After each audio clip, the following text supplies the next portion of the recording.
should be starting in September.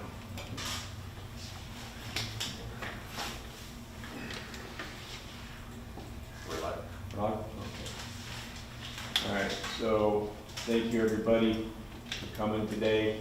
We've got the room all day long. Everyone's aware, restrooms, how to get there, everything like that. Straight through here, through that other door, make a right, there in the hallway. That's the most important thing.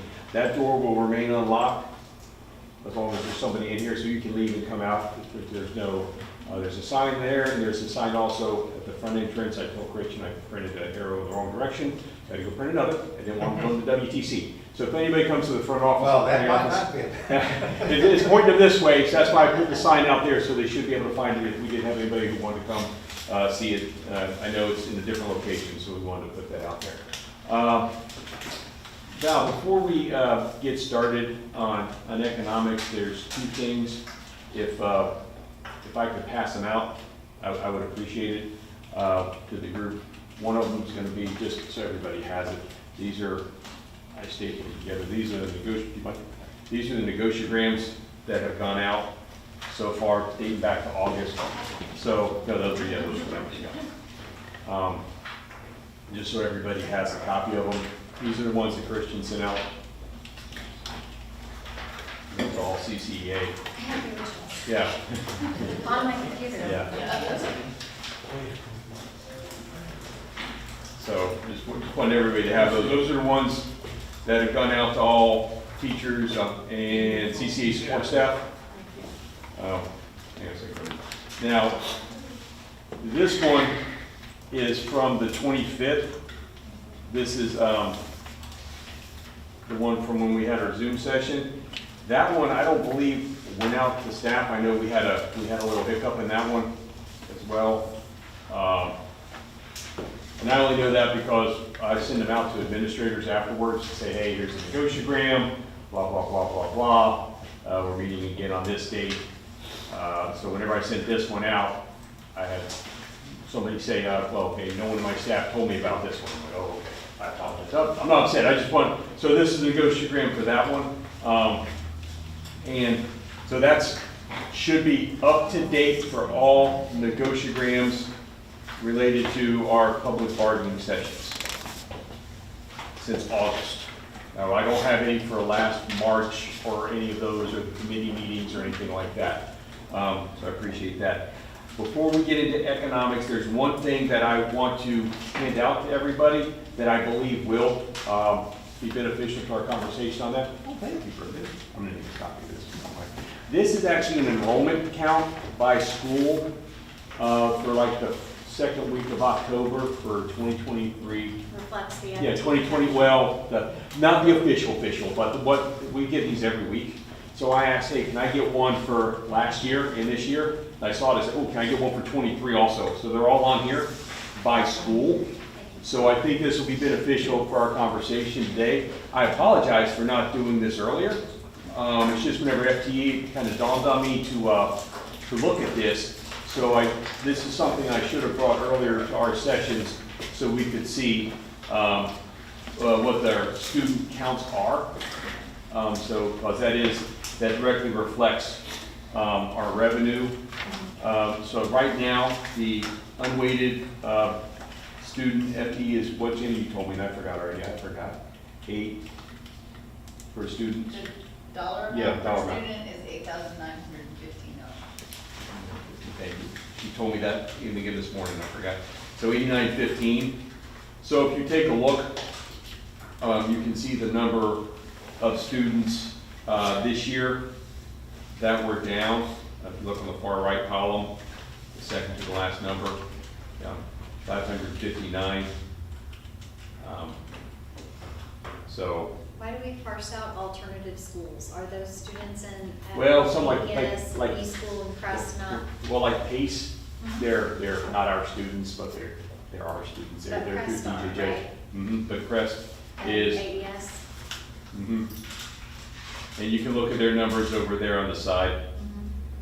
WTC, we run into a little bit of a hiccup with WTC because they're not, and the students who go over there from the high schools are counted at the high schools as well.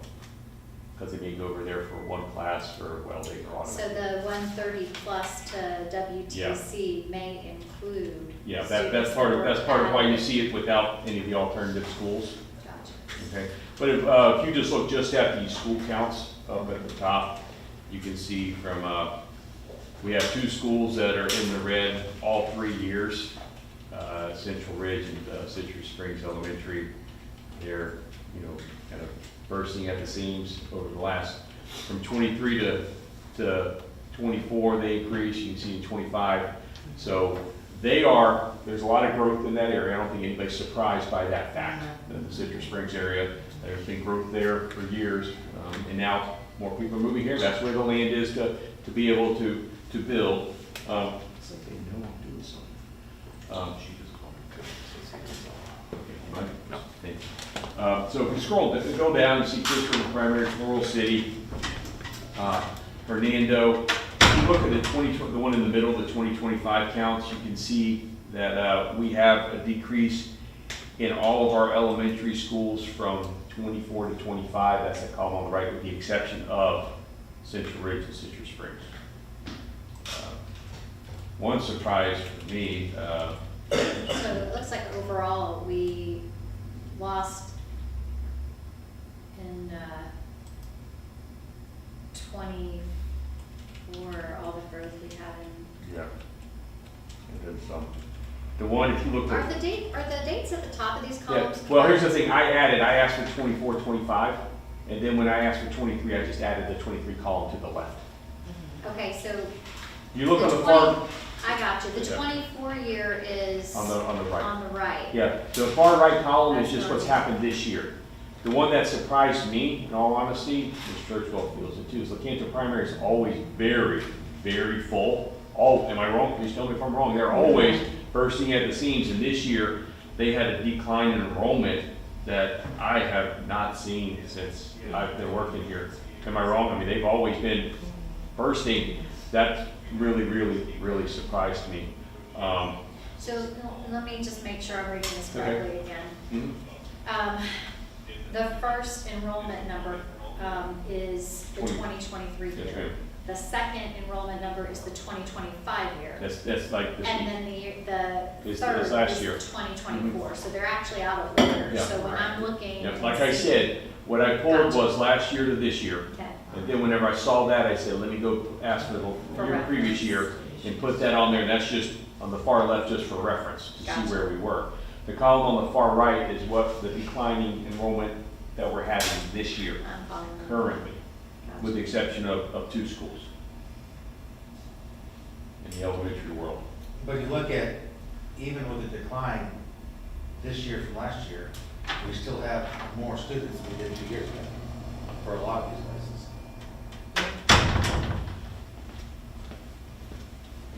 And if you look down at the very bottom, you can see that we're 250, 260 lower from 2 years ago to today total. Where do you see your- Thank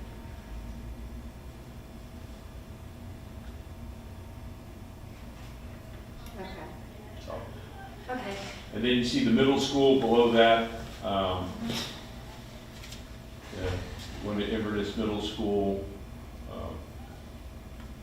Lecanto Middle went down 24, but Lecanto Middle was extremely crowded last year.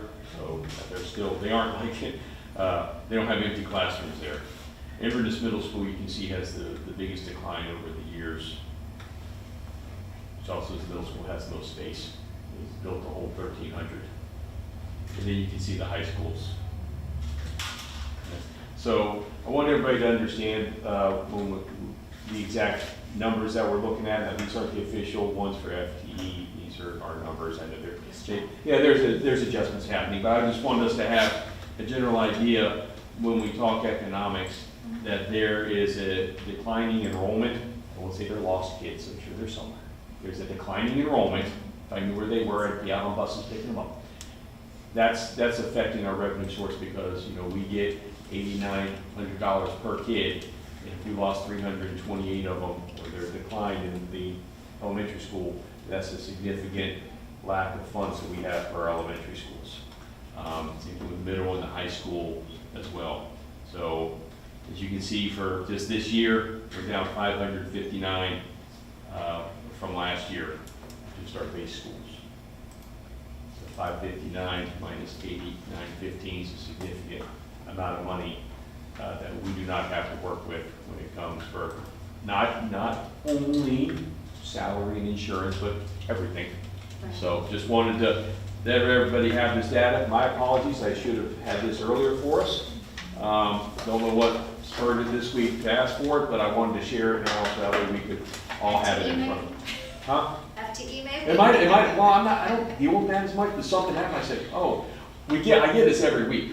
So I just asked, and I see it for last year, and like a minute later, they sent it, and then I said, what was the year before? So if everybody has that, you can see that we don't have the number of students that we had last year at this time. Okay, so that does have an effect on what we're doing. Thank you, Val, for letting me bring that up to the group. Tell us a little bit about the high growth areas and district plans for construction. We're rezoning, that starts January, it might be December, January. They started having those meetings about rezoning kids from the Citrus Springs area clockwise down towards Floral City. So the intent is to balance, and that way, so we won't be expending capital dollars on building a new school somewhere. No, the state won't, unless you fill up the spaces you have, the state's not gonna give you money for that. And as you can see with the declining enrollment, with the exception of those two schools, the state's not going to unless you've shown that you have done everything possible to make that happen. Unless you have, back in the day, sparsity dollar reserve. Like my hometown, Dixie County High School, got new high school sparsity dollars. They didn't have any huge enrollment. They had an old school sparsity, that was it. We don't have that. We no longer have that sparsity stuff. So it's going to take, if we're gonna be asking for money from the state, it's going to take us showing that we have no space at our schools and increasing enrollment. And we have space at our elementary schools, except for two. So we need to do what we can to alleviate that. Money that sits in capital funds right now, is it being set aside in preparation for building a school? That would be money that's used to maintain. Yeah, there's no money in capital that's set aside in the 5-year work plan for a school. Okay. No. All right, well, appreciate that. Can we? Oh, hang on a second, before you go further. And by the way, any school that we do build will have to meet hardening standards, and that will up the cost of that by probably 50 to 60%. We got a waiver whenever Rural City Elementary was built to add on because it's not connected to a cafeteria, so they couldn't use it for sheltering. But if we do that, I say 40, 50%, you're talking about you have to actually have a potable water system that's separate from everything else. You have to have a separate sewer system just for the hardened areas. So it is going to be rather expensive whenever we do build a new school. Our last new school was Central Ridge. And if you look at it, I'm wrong. The left side of the school and the cafeteria are the hardened areas. We had it hardened 50%. So if you're in the right side of the building, that's not hardened. The left side of the cafeteria are hardened. Do charter schools that take state funds for their construction have the same requirements for hardening their schools and preparing them to I would be serve? stunned if they did, because the statute says that public schools must They don't. staff. They don't. They don't. Public schools must be available for emergency, not hurricane, emergency shelters, because it could be a water event, it could always wind, it could be tornadoes, must be available for, and we must staff them. Mhm. Yeah, Okay, so public schools are expected to do a heck of a lot more for those dollars. So that's, but I didn't have an answer that was 100% satisfied. I said, I don't know, but that was my guess, that I couldn't imagine they would be.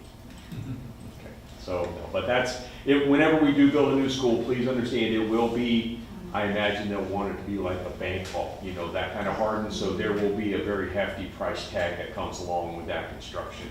With any luck, we can get some grants to help offset that, you know, through Department of Emergency Management, but I can't say for sure. But we don't have anything in the plan as to build one yet. All right, well, so it is 9:45 and may be too early to think about eating. However, I think it might be helpful, since we've planned a full day of this, for everybody to at least have it in mind, like a plan for when we're gonna break for lunch and that sort of thing. And we did not ask folks to pack a lunch, so we're thinking we might need to squeeze in 45 minutes somewhere to be able to pause and either I have don't- lunch brought in or I go don't across see the any street. problem with that. Okay. I don't see any problem with that. Can we plan then to have perhaps around 11:30 revisit, check in and see are we ready for lunch? Yeah, I think so. And then we'll need a timekeeper because somebody's going to need to watch the clock and let us know at 11:30 it's time to check in about lunch. Okay, Diana, lunch in the clock for us, 11:30. Okay, so, Who's the gatekeeper? Thank you. yes, good question. I'll take it here. Okay. By default. Oh, All right. Yeah, so here we are, full day of negotiations planned to try to make as much progress as possible. I'm going to start by saying thank you to our colleagues who are all stepping away from their regular responsibilities. I know that here we are in the middle of open enrollment and other good things too. And so I want to reassure anyone. don't worry, he can still send you emails from right here. Remind you to do your open enrollment, okay? That's good. Sorry, No doubt, I didn't mean people to will be interrupt checking emails. Hey, Things- we're at things still have to be done. 47% today, so that's a good number. All right. So I just want to acknowledge, and I think every chance I get from now on, make sure that we do this, that when we begin any session, it should begin with thanks to the folks who are able to make this process work by giving their personal time and preparation for their classrooms, to have substitutes come in and working with their colleagues to cover their normal responsibilities in the workplace, because nobody's here doing this with a separate paycheck being earned to get this done. This is the work we do for the employees of this district, and your commitment is commendable. So, Did you get the TDA list again? Just, you guys, Form? the forms? I did not touch a TDA. I sent it to you guys. Oh, yes. Okay, once you sign them, send them to me and I'll have Val process them. They should already be with the principal secretary. Okay. Okay, just get them, if they can try to get them to me after you sign them, that would be helpful. Okay. Okay. Any other housekeeping items before we move into the meat? Oh, so. Okay. I think we're good to go. And we have established that there is a printer nearby that is in fact a color printer. Yeah, if we print, if we want to send anything to Jenny, email it to her, and then we can print them, or if that's not working, I can do it in risk management, it's fine. And I'm gonna go ahead and pull up an email to send to Jenny, so that I have her email ready to go.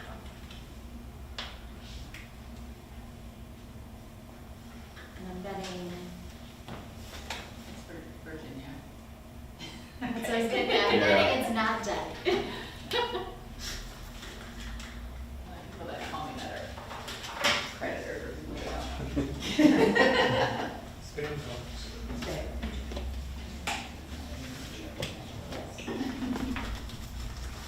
Just Cox. Yes.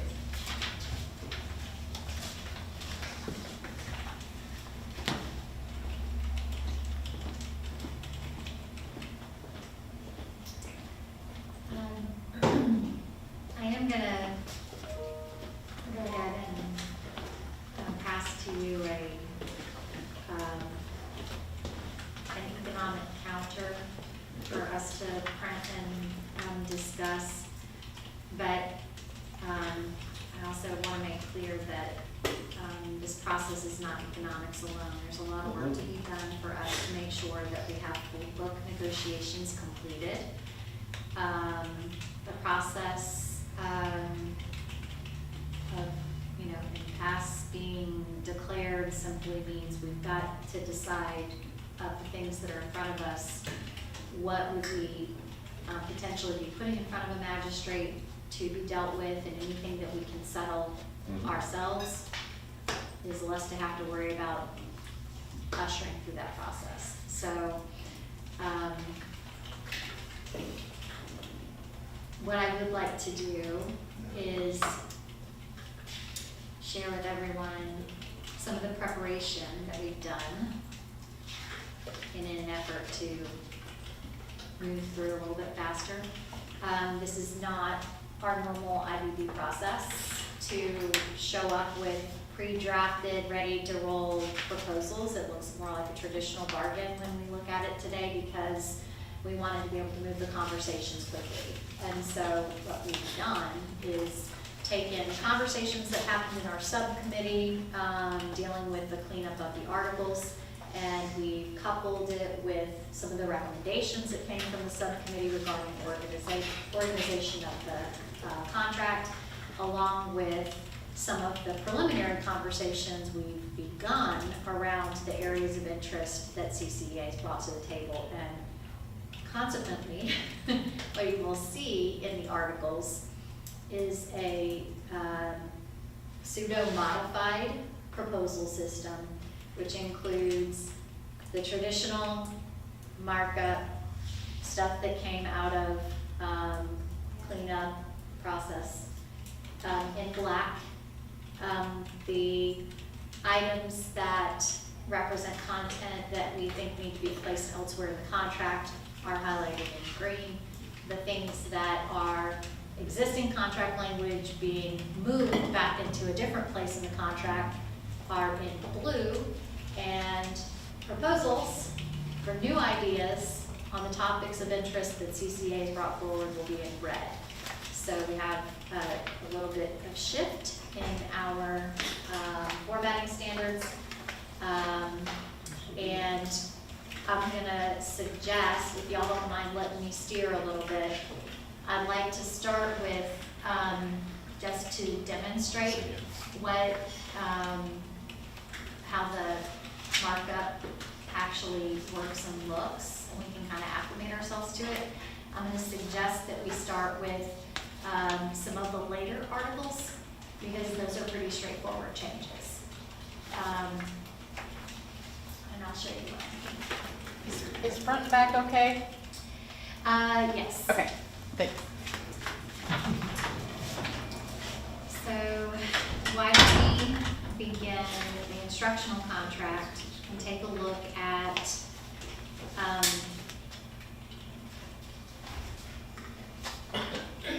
Appendix A.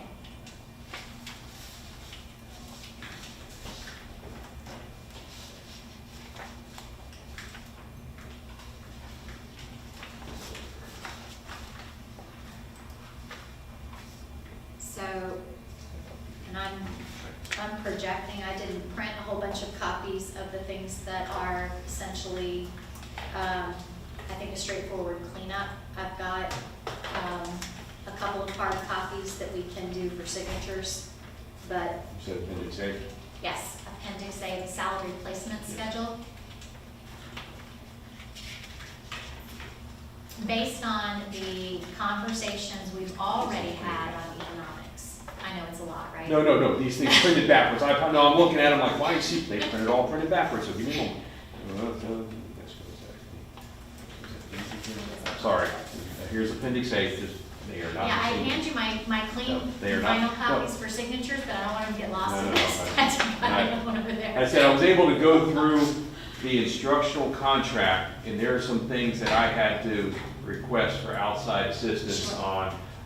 Yeah, I do have things separated that I can talk about, the other thing. I've not been able to get through the support one yet. That's okay. But there are a couple things on the instruction one that I want to talk about that are in support that I think were just kind of I think it's pretty easy cleanup, but Yes, the Appendix whole, A. I will say that the whole purpose of doing the markup on the articles in advance was not to discourage the conversation. It was so we could be prepared to have the conversation. And so I just want to share things that I think are going to be really easy. Based on the conversations we've already had, I think we are comfortable with the instructional salary placement schedule remaining unchanged, right? Yep.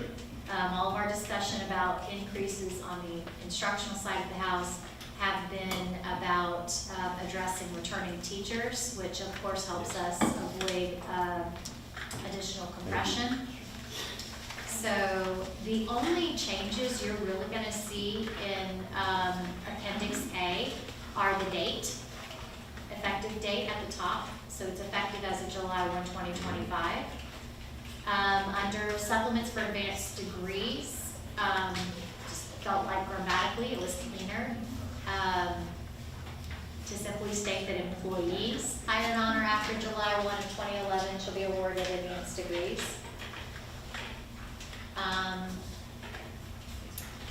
And that's it. There's no other effort to change anything else on it. So, I'm not sure if you want to sign these as we go if they look good, or do you want to just? I don't have a problem with that. acknowledge them? This one, as long as everybody understands, it's cleanup, but it is economics, because we're saying that we're not increasing the starting salary. This is a commitment. Yeah, that's what I'm saying, I just want to make sure, Yes. yeah, I'm good with this, and she's absolutely, and thank you for the grammar here. Until I saw it marked through, I'm like, okay, I don't know why we, advanced supplements, it should have said degree supplements, those types of things are grammatical errors. But there's no change, except for the date, Right. in the top part at all, but it is a commitment that that we're not changing the starting salary or the salary placement scale Right. for teachers for this year. So we're good with that, I just want to make sure everyone's aware. We aren't talking economics, but this one kind of is, but it is an agreement to. And also with the advanced degrees, state statute still says it has to be on their certificate. That area has to be on the certificate. If I'm not mistaken, that's spelled out in compensation. So, yeah, I just want to make sure that everybody's aware, because a lot of degrees come, I just, former HR. Yeah. That people used to say, hey, that's my degree, but it's not on your certificate, so that's still underneath that state statute. Gotcha. Okay, so I have a couple of clean copies for signatures. All right.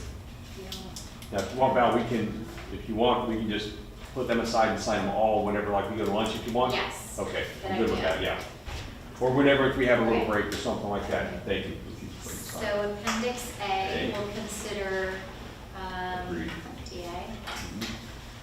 So that would be number 9. Yeah.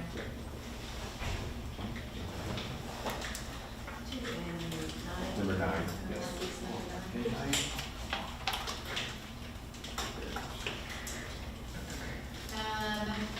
And since we're already taking a look at the appendices and instructional, let's just go ahead and take a look at the other ones.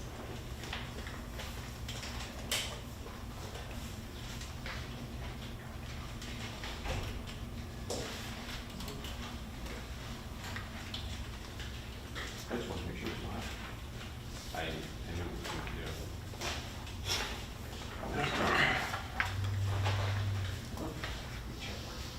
Mark, sorry, which one are we on about? Appendix B. Me? Okay.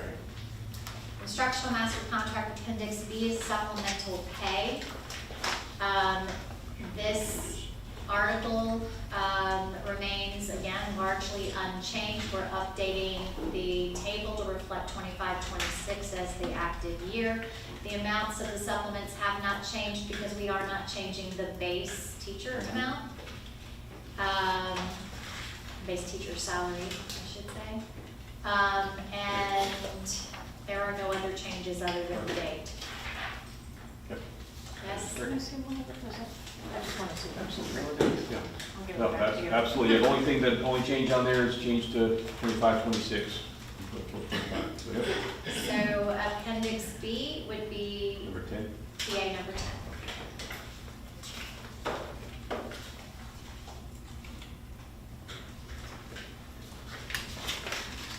Thank you. Mhm.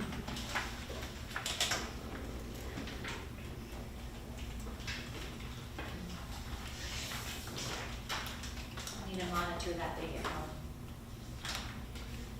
Yeah, right.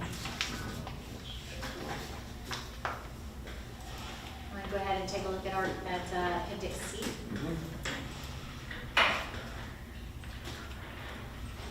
So the instructional master contract appendix C is differentiated pay. I want to point out that there's only a couple of conventional changes according to convention. We refer to Earlier. the principal as an administrator and CCEA as the association. So that's the only thing that's really updated here.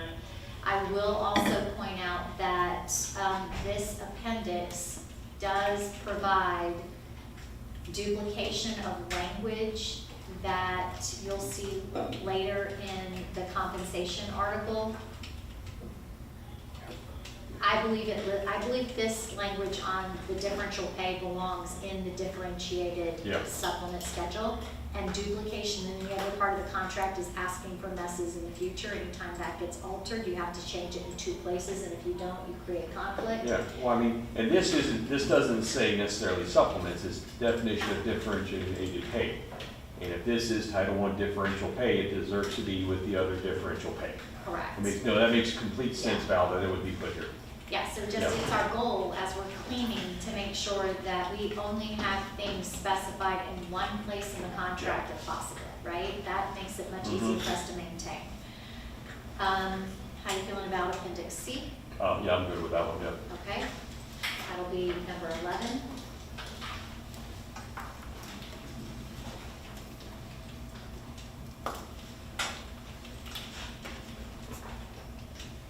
And appendix D is Citrus Ski School. Yes, I know, I have that, I just don't remember where it goes. I got it printed out of order. It's on the back of this. Yep. Which is no change of substance, it is cleanup only. I want to point out a couple places where the cleanup is, people might have questions. Section 2 talks about involuntary transfer, and then for whatever reason, when we wrote this, and that was probably my fault, somebody should have called me on that. The term forced transfer is not a thing. It's involuntary Yeah. transfer. So I'm just reverting back to the language that exists in our contract.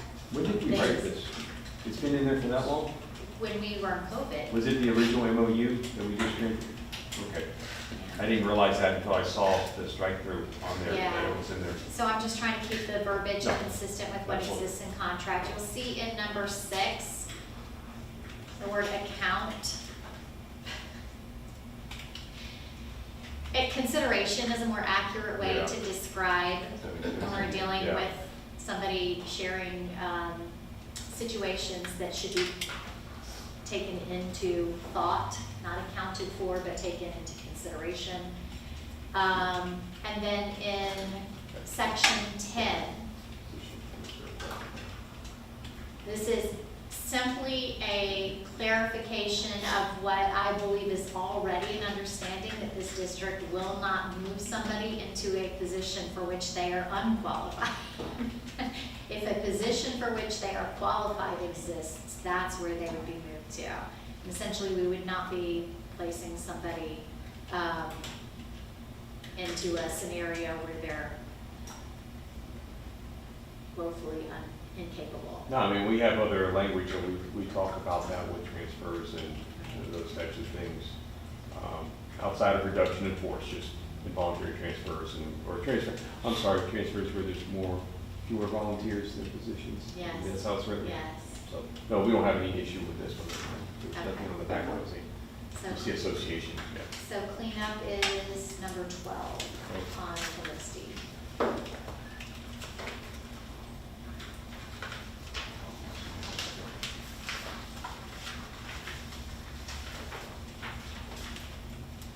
And if you will indulge me, I would like to continue looking from the back of the contract forward, and this is gonna apply. So when I finally got these things in order. Yes. All right, whatever you say, Val, we'll go You with know, that. keeping on your I toes. literally just, all right, no problem, okay. So we're gonna look at, in the instructional contract, and by the way, it's gonna look exactly the same in this work contract. But we're gonna look at, ratification of agreement and duration of agreement.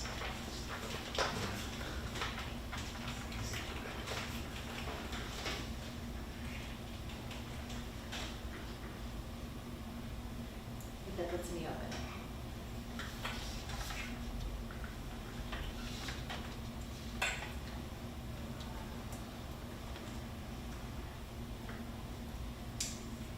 Momentum.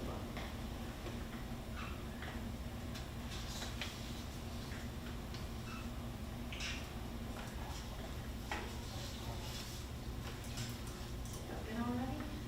It's not showing. No, there it is. Okay, so in the instructional contract, Article 14 is ratification of agreement. It's kind of a standalone page which serves only to hold signatures for the parties reaching agreement. Seems a bit unnecessary to me to have an entire article just for that, when really, when we are signing the agreement, we're signing off on both the duration of that agreement as well as ratification of it. So a suggestion would be, and again, we can discuss, note that I've stricken the entire article, it's a complete strike through, and it's in green indicating we're not getting rid of it, Just moving it. we're moving it, right? So here's Article 14 embedded in Article 13.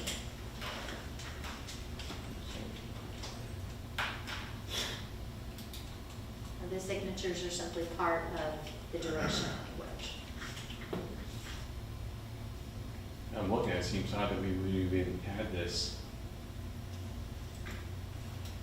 So can you think of a particular reason why that was ever put as a separate?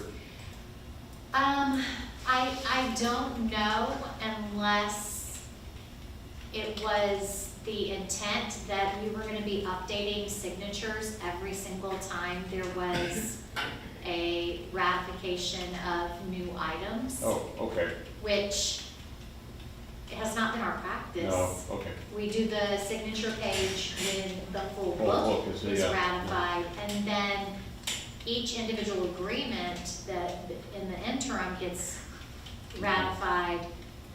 There's annotation on the front cover that states what was the date of Mhm, the yeah, that- update. That's how we Yeah. indicate So, that the, Yeah, no, we have no problem with this. I was looking at it and I couldn't figure out what was happening here, but it makes sense what you're saying is that we had a full page that was just for ratification and one for duration, where they could very easily just be on one. yeah, and to Or just the clarify, dates. the duration of the agreement covers a 3-year term Mhm. under Florida statute, right? We continue annually negotiations and ratifications, but it doesn't change the duration date unless we intentionally change this section or this article. And the 3 years is the longest that a collective bargaining agreement can be in effect, correct? That's what I Correct. understand. Yeah. Are there any places that do it less than 3 years? No, but I've stumbled across places where they've tried to get away with doing 10 years. Actually, yes, I do know of somebody who recently did a 2-year. I'm sorry, I don't understand why you would, I'm not sure. okay. I've never seen, I didn't know if there was one, somebody tried a 10-year one? Was it a long Attempted. time ago or recently? It was old practice. It's been fixed. Yeah. It's been fixed. All right, that's interesting. Yeah, so that keeps us legit. Okay, so in the duration language itself, you see we're simply updating the term of agreement from 2025 to 2028. And then I felt that the language that specified our intent around reopeners was somewhat muddy. And perhaps it could be read a little more clearly if we did a little tweaking. So, before it said either party may bring any article or section to the table.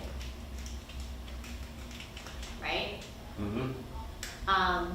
It didn't give an if, or when, a why, a how, whatever.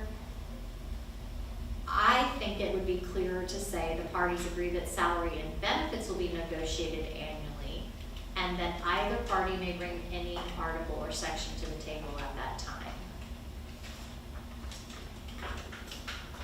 We can leave that language as it is. I think we all understand what it means. It seems to me that our intent isn't to have ratification upon ratification upon ratification upon ratification. Every time we decide we want to talk about something, we're going to run to the table, pass language, and run a ratification for it. Our practice has been, when we come to the table annually to discuss salary and benefits, which is the minimum, we may also annually open portions of the contract for discussion. No, I see no issue with that. I mean, And it doesn't preclude MOUs. yeah, Like if we have to, as we did at the start of this year, we have to consider external factors and circumstances and agree to a waiver of a portion of the contract in order to accommodate hiring Mhm. windows and things like that. It's still, this change of the duration agreement language does not change the practice. We no, can still that's come what to the I'm looking at. table. We've done this, not just every year that I've been here, but we've done this every year that I've worked here. Since 2000, it's Right. been every year. Right. So no, I see no issue with putting language in that says exactly what we have been doing and what has been our practice, and is what the expectation from our superintendent, our board has been since I've been here. Some of them have been there a little longer than me, but we've always done this. We've always talked benefits and salary each year. To me, it Yeah. feels cleaner to understand what our process is. The last paragraph, the only switch there was to replace the word contract with the word agreement, because agreement is the term Yeah, that's it used is, within yeah, the collective bargaining document. agreement, yes, yeah. So if we're okay with that, then Big word here, successor. yes, that's my big fancy for the day, is successor Successor agreement, agreement. right? Yeah, I saw that whenever I was reading, I go, oh, that's gonna confuse people. No, I'm just kidding. No, this is fine. I didn't even realize whenever I read it, whenever you said agreement, that we had contract, yet at the very top it says duration of agreement. Yeah. So, Well, and it's really kind of funny, because it becomes a point of confusion when we're talking with staff and teachers. We say contract, it can mean two different things, right? Yeah. Sometimes we refer to our Mhm. collective bargaining agreement as our contract, but really, each employee also has an Yeah, employment their contract. employment contract, It is an individual, like, Yes. this says you're an employee right now, right? So cleaner is to say this is the agreement and be consistent in calling this Yeah. the agreement, right? and that's gonna be one of those that'll just take time for people to begin to change the vernacular they use. But you're right, we need to, especially when on the same page it says agreement, and then we had contract or below it. That leads to more confusion. So no, this allows you to clean up here. Okay, so before we So, move away from that, let's take a look at the same language from the support contract. And you'll see for yourselves that there's nothing funky going on here. We're doing the exact same thing. We're suggesting to strike the article on ratification, and then we'll embed it in their duration article. The one thing that is distinct is that because some of the other cleanup that we're going to be doing will reduce the overall number of articles in the our support Support, yeah. contract, we are renumbering this article to Article 13, which will mean that both instructional and support will have duration of agreement as Article 13.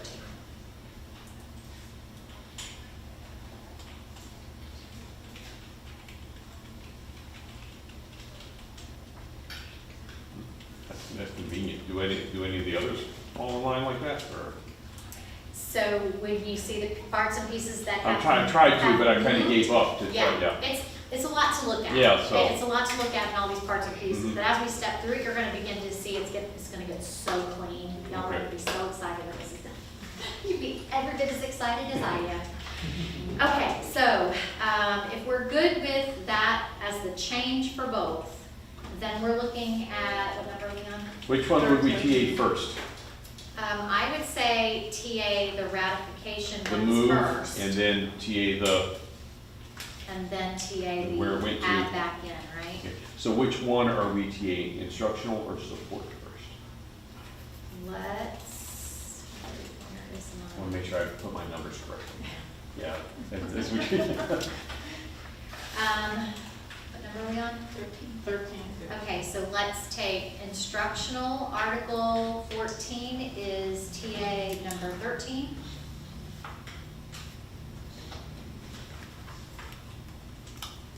Support, Article 14 is TA number 14.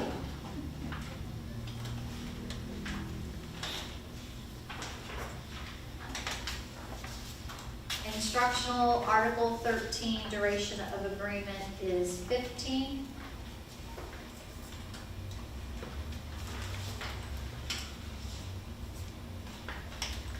And support, duration of agreement is 16.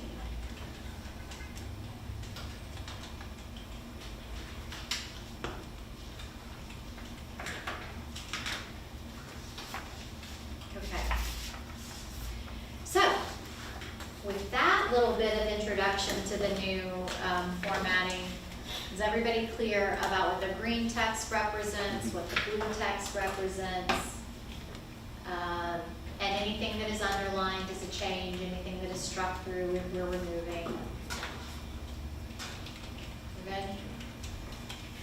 Okay. Make sure everybody knows what we're looking at here. So we have TAs up to 16, right?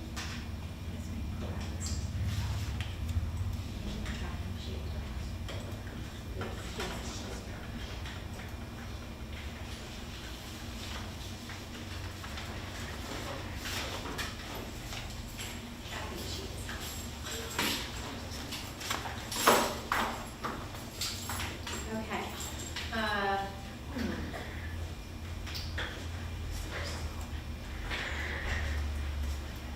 I am going to suggest that next, effect of agreement. This might be a source of discussion. And it's the same change for both support and instructional. And it's one change. And it looks the same in both. I take it back. There's a renumbering of the article and the support. So we'll look at the support. So that's gonna be kind of a common thread with the support, when there will be renumbered from what I can pick Yeah, up, the later ones. right, yeah. It will be, yeah. Okay, so, the effect of agreement comes just before duration language, so we're now looking at Article 12 in the support contract, right? That's our renumbering. And the one change that is up for discussion is in Article B. Any section, article, or clause of this agreement declared illegal by a court of competent jurisdiction, the article, section, or clause, as the case may be, shall be automatically deleted from this agreement to the extent that it violated the law. The remaining articles, sections, and clauses shall remain in full force and effect for the duration of the agreement if not affected by the deleted article, section, or clause. Biggest sentence ever. My problem is not so much with the fact that it's a big old long sentence. It's with the word automatic. Because sections of our contract don't delete themselves. there's no such thing as an automatic deletion. Somebody has to physically go into the contract and strike it. I think if we get to the other side of arbitration on a grievance, and the arbitrator says, oh, this is what that article really means, then we discuss what it should look like at that point, right? What does it mean according to that arbitrator? Means in that instance, this language means this. So then we take a look at it and we say, if that wasn't our intent, what do we do to clarify it? If this is a decision or determination made through processes that says, oh, well, you know, let's say we have sick leave, and all of a sudden the state says it's illegal to give sick leave to people. Striking everything that is in sick leave may not be the right thing to do. There may be things in sick leave that actually aren't necessarily exactly sick leave that we could continue to exercise. My point being, whatever triggers that conversation, whatever cause we have to look at something that is deemed not appropriate, there's not an automatic process that, there's no fairy that waves a wand and just strikes through an entire article for us. Somebody has to do that. And if I've been the custodian of the contract for the last 5 years, if you want me to be responsible for doing that, fine. But I would think you'd probably want to have some hand in it too. Right? So if we're talking about, I'll bring this one, FMLA. Okay. If FMLA, if they determine, okay, FMLA is no longer in existence. It's not just that it's no longer in existence, they would have to say it's not legal. Yeah, that's what I mean. If they said that if they got rid of the law, they repealed the law Yes. and saying there is no longer Family Medical Leave Act. Employers can no Yes. longer allow, that would have to be what they would have to Yeah. say. So then we would have to come in and say, here's what we, and not just here, we have to go to school board policy and go through that and change that as well. Yes. But that does, I say FMLA because it is a distinctive thing from the Right. federal government that kind of, Right. you never know what's gonna happen. So that's something that I'm just pointing out, not that we're hoping to get rid of it, that if that were to happen, we would have to be and say, okay, we can no longer do this, law says this. If the school board, you know, we're taking the policy through that process to have it removed because we have to follow the statute. That's what you're talking about. Yes. We have to have a, What I'm really talking about is, this is an agreement between parties that the custodian of the record should not have unilateral power to go in I understand and what you're alter. There is no automatic. Mhm. It should always be the mutual understanding of the alteration of the agreement. Does that make sense? well, in the explanation that what you had printed out, say printed out, I mean, some people still have the paper ones, have it printed out. If you have it in front of you, and then in 4 months, that's no longer valid, well, what happened? You know, so, no, I understand exactly what you mean. Like I said, FMLA is one that, something like that, if they were to change, you know, we'd have to come in and say, okay, that's no longer something that we have in contract because it no longer exists. They said it is no longer the law. And then, Exactly. yeah, so we So have to I come in. take and- issue with the word automatic because after putting probably close to 65 hours of work time into just prepping documents for today's conversation, I really, there's nothing automatic about our contract. There's truly nothing automatic about our contract.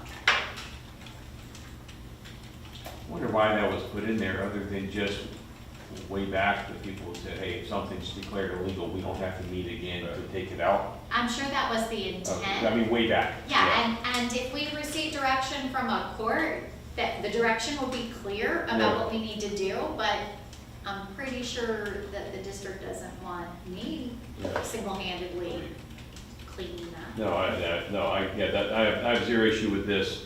I didn't even realize that word was in there, to be honest with you. I stumbled across it. Yeah.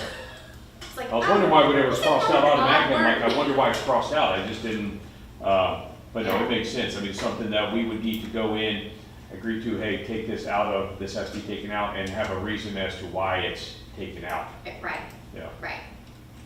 So, I mean, I can speculate why the word might have been inserted in there. Yeah, I was just curious but what you thought of it. I don't know why. All I know is that there is no such thing as an automatic anything. Somebody has to physically touch the document, so, that's the only change for that, Yeah. except for the renumbering Yes, to Article 12 for support. all right, no, we have no problem with that, I Okay. didn't realize that. So which one is TA for which one? That's 17. The 17 for instructional is Instructional. 17, and support is 18.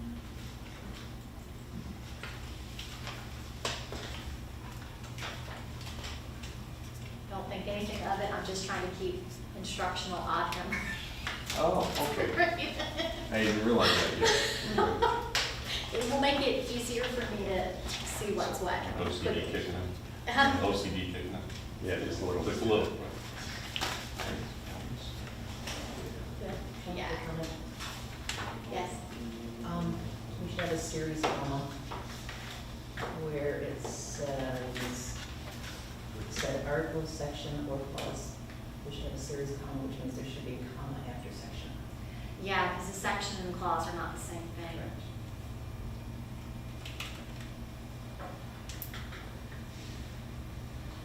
Is that the same on both of them? Yeah, I can. Can't help it. That's fine, no, no problem with that whatsoever. So, okay, yeah.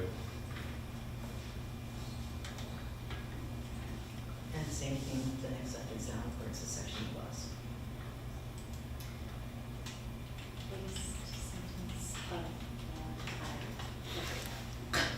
I think it's the same sentence, isn't it? It is I love it. more commas. Yeah. Like the preamble to the Declaration of Independence, it just goes on forever. Which is one thing, someone teaches grammar in the committee. Now, that's a good thing. That's a good thing. Huh? There's what? There's one more in the first one.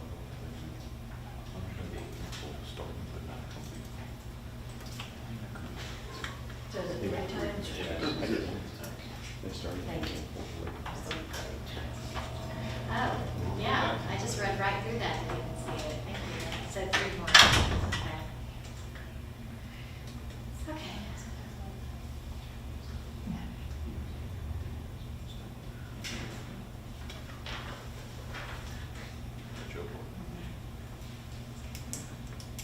They want me to turn the temperature down a little bit? Careful what you wish for. Yeah. You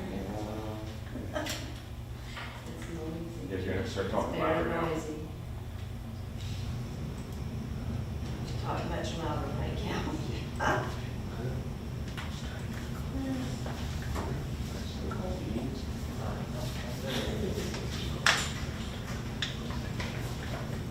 Because the motion wasn't as defined. So it's not done.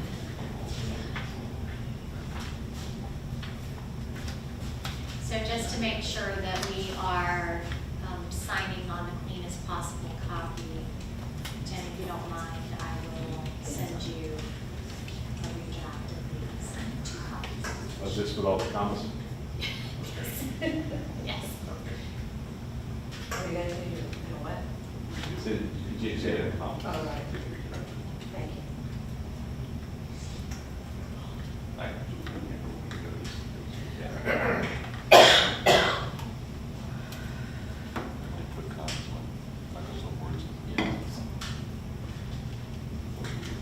Yes. Do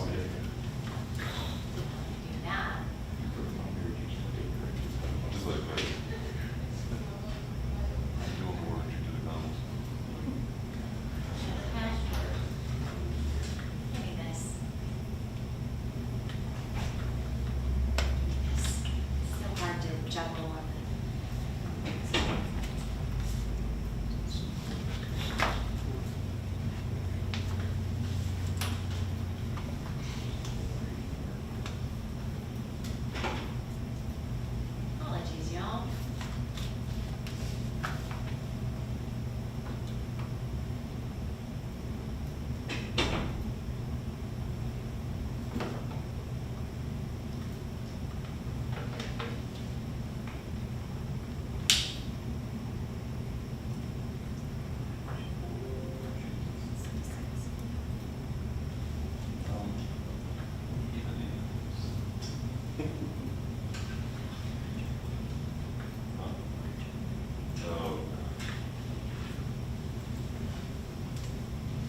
compensation and insurance, but that one, any real That's all right. modification to our economic bargaining would require additional changes.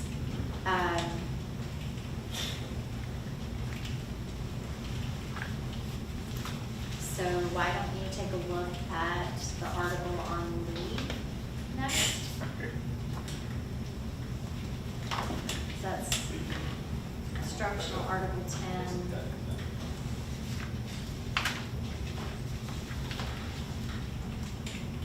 And support Article 11, it will soon be Article 10.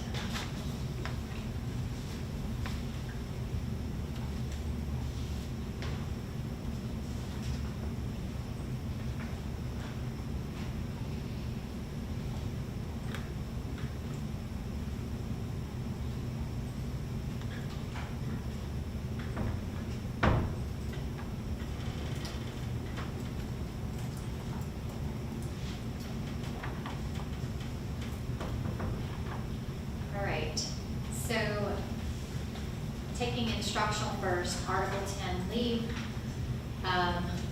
Not a whole lot of change here in terms of substance, because the leave section is sort of universally applicable to instructional and support, suggesting that we use the more generic bargaining unit member in reference. That way when we do clean up this section in the future, we clean one copy and we're cleaning both.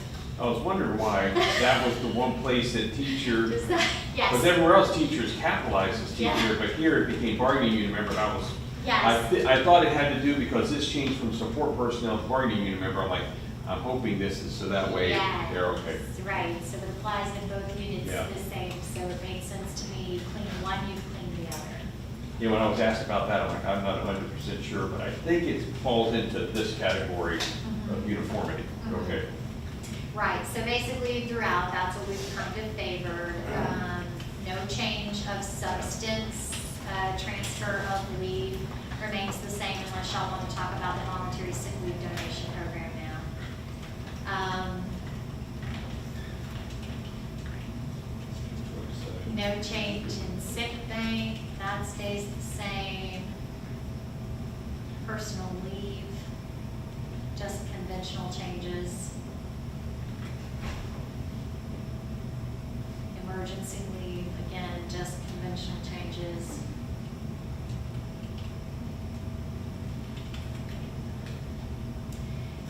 Terminal leave pay, we just updated last year, and when I went back and read through it again, I had one of those what moments, like, what did I just read? Did So- we just change just the numbers? We did, I not, thought so. When I yes. saw that, I figured we must have just changed the numbers on, We took a look at it, but only for the purpose of redefining the Yeah. percent payouts, right? I believe that's what we did. And so On we're- both sides, did we, on both of them? Yeah. Yeah, so been looking at it again, I was like, such terminal pay not to exceed an amount, it wasn't even a completed sentence. So, it would now read terminal pay to bargaining unit members at normal retirement or end of deferred retirement option program, drop, or to his or her beneficiary if service is terminated by death, shall be determined as follows. Yeah, It's a whole thought. yes. Again, didn't impede us being able to do it before, just was not the cleanest way to describe it. The rest of that section remains unchanged. The, under, section C, you'll see, it was in the support contract, the retirement information provided by Human Resources and Payroll made better sense to me than personnel and payroll. Oh, yeah, since we Because don't I don't know if we have a department. personnel department, right? I don't know when we But did. it's Yeah, I don't know when we That did. makes sense, yeah. And then you tell me, but the reference to that information being put on a bulletin board at each school and work site, probably needs to be replaced with the district's website. Okay. Okay. Clean up, clean up, clean up, clean up. All the conventional stuff, instead of principal, administrator. And then you will see retraining is struck in green. Because I don't know what retraining has to do with leave. Yeah, so I don't know why it said that. That, we just had that to the list of why it's at there. Yeah, it maybe just got tacked in the wrong spot. So I'm proposing it be struck in green so that we can place it elsewhere, Somewhere else. right? So that's really the extent of the work in Article 10 for instructional. We look at Article 11 renumbered to the new 10 for support.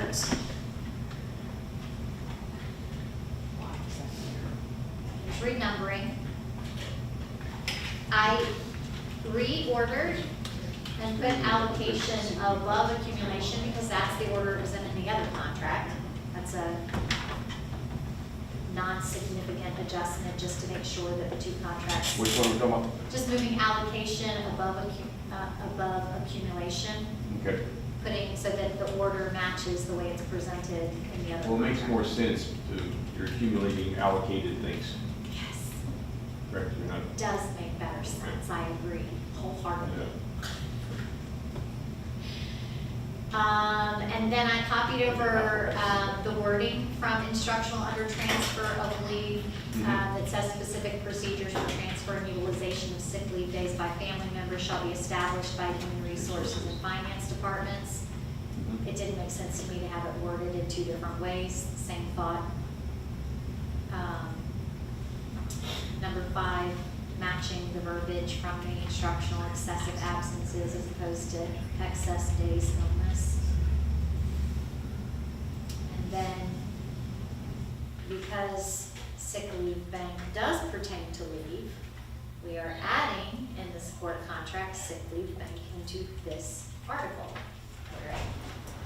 Maybe should have been all along. Now, without me having to pull out the support one from my book here, was family medical leave attached to sick leave bank in the support contract, the old one?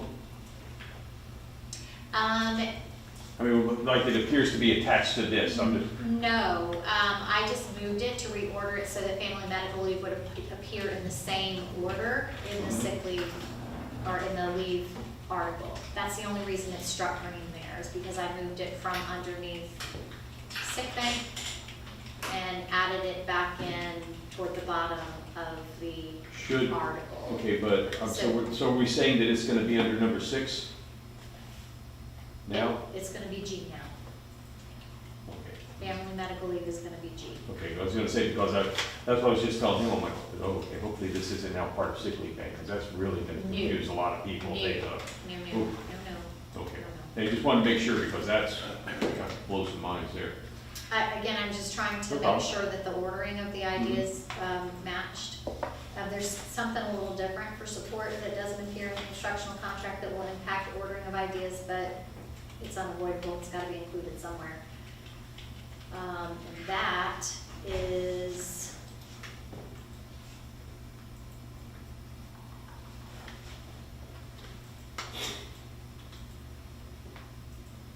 annual leave vacations.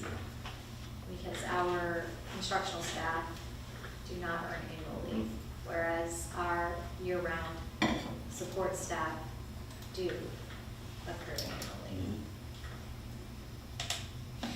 PTO, right? Paid time off?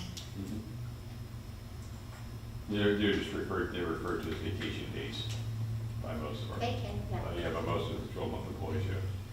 Might take it sick time or vacation time, so vacation, that's how they typically call it. Right, so really, again, no substantive changes here, this is reordering, cleanup, making sure that sentences express whole and complete thoughts.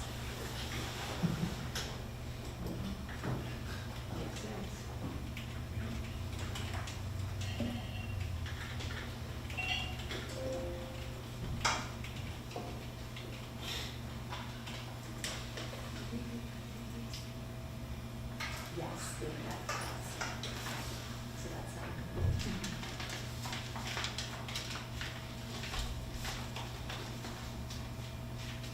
you feeling about the leave section?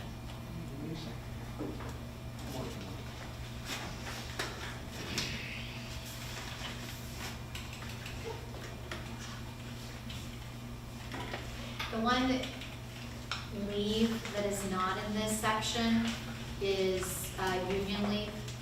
We have You had that somewhere else. association rights. Yeah, okay. And the reason that it belongs in association rights and not leave is because leave is meant to be, is meant to pertain to everyone. And union leave, the president's leave, that time is specific to an individual representing CCEA.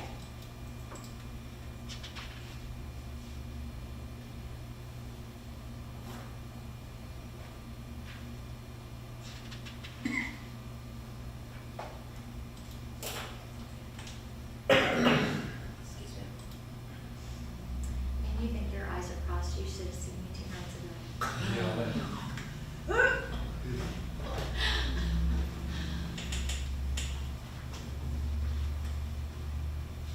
Literally at one point, because I'm such a visual learner, I had to take parts of the contract, the table of contents, cut it into strips, and then physically rearrange it to make sure.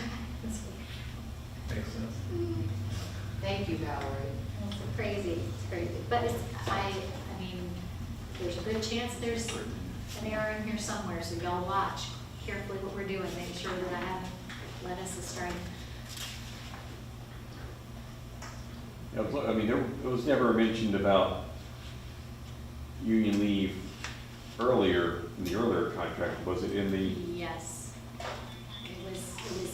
it wasn't even in the leave, it wasn't in the leave Right, it section, wasn't. it was So in there's a- teacher rights, I think. But was it not mentioned in the support one at all? No. I'm looking.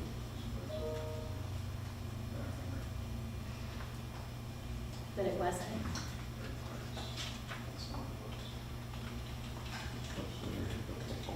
Well, let's take a look. That's why, I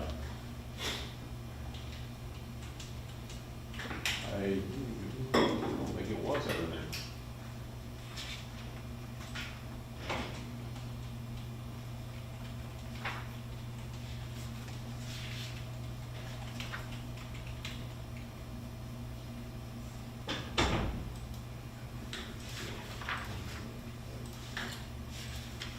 You have district community representation.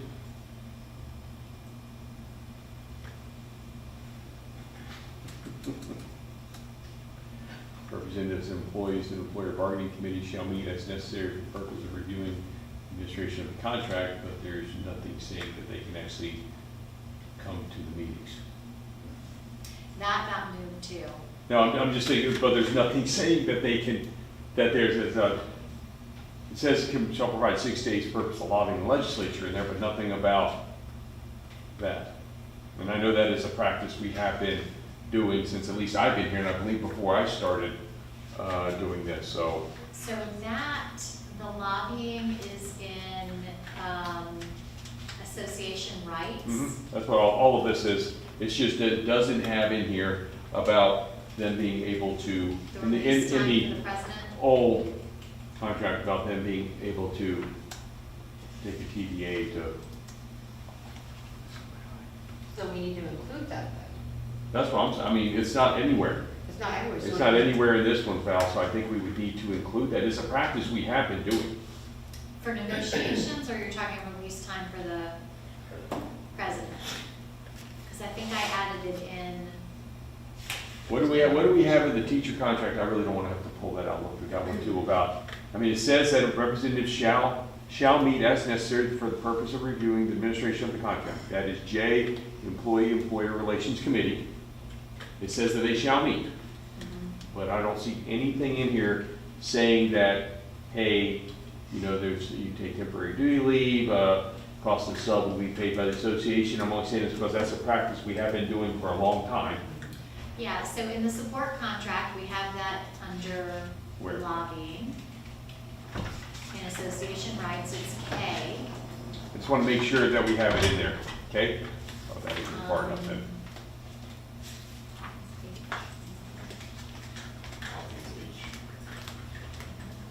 Yeah. That's for lobbying the legislature, but it doesn't, I mean, it's right under that, but it doesn't say anything about.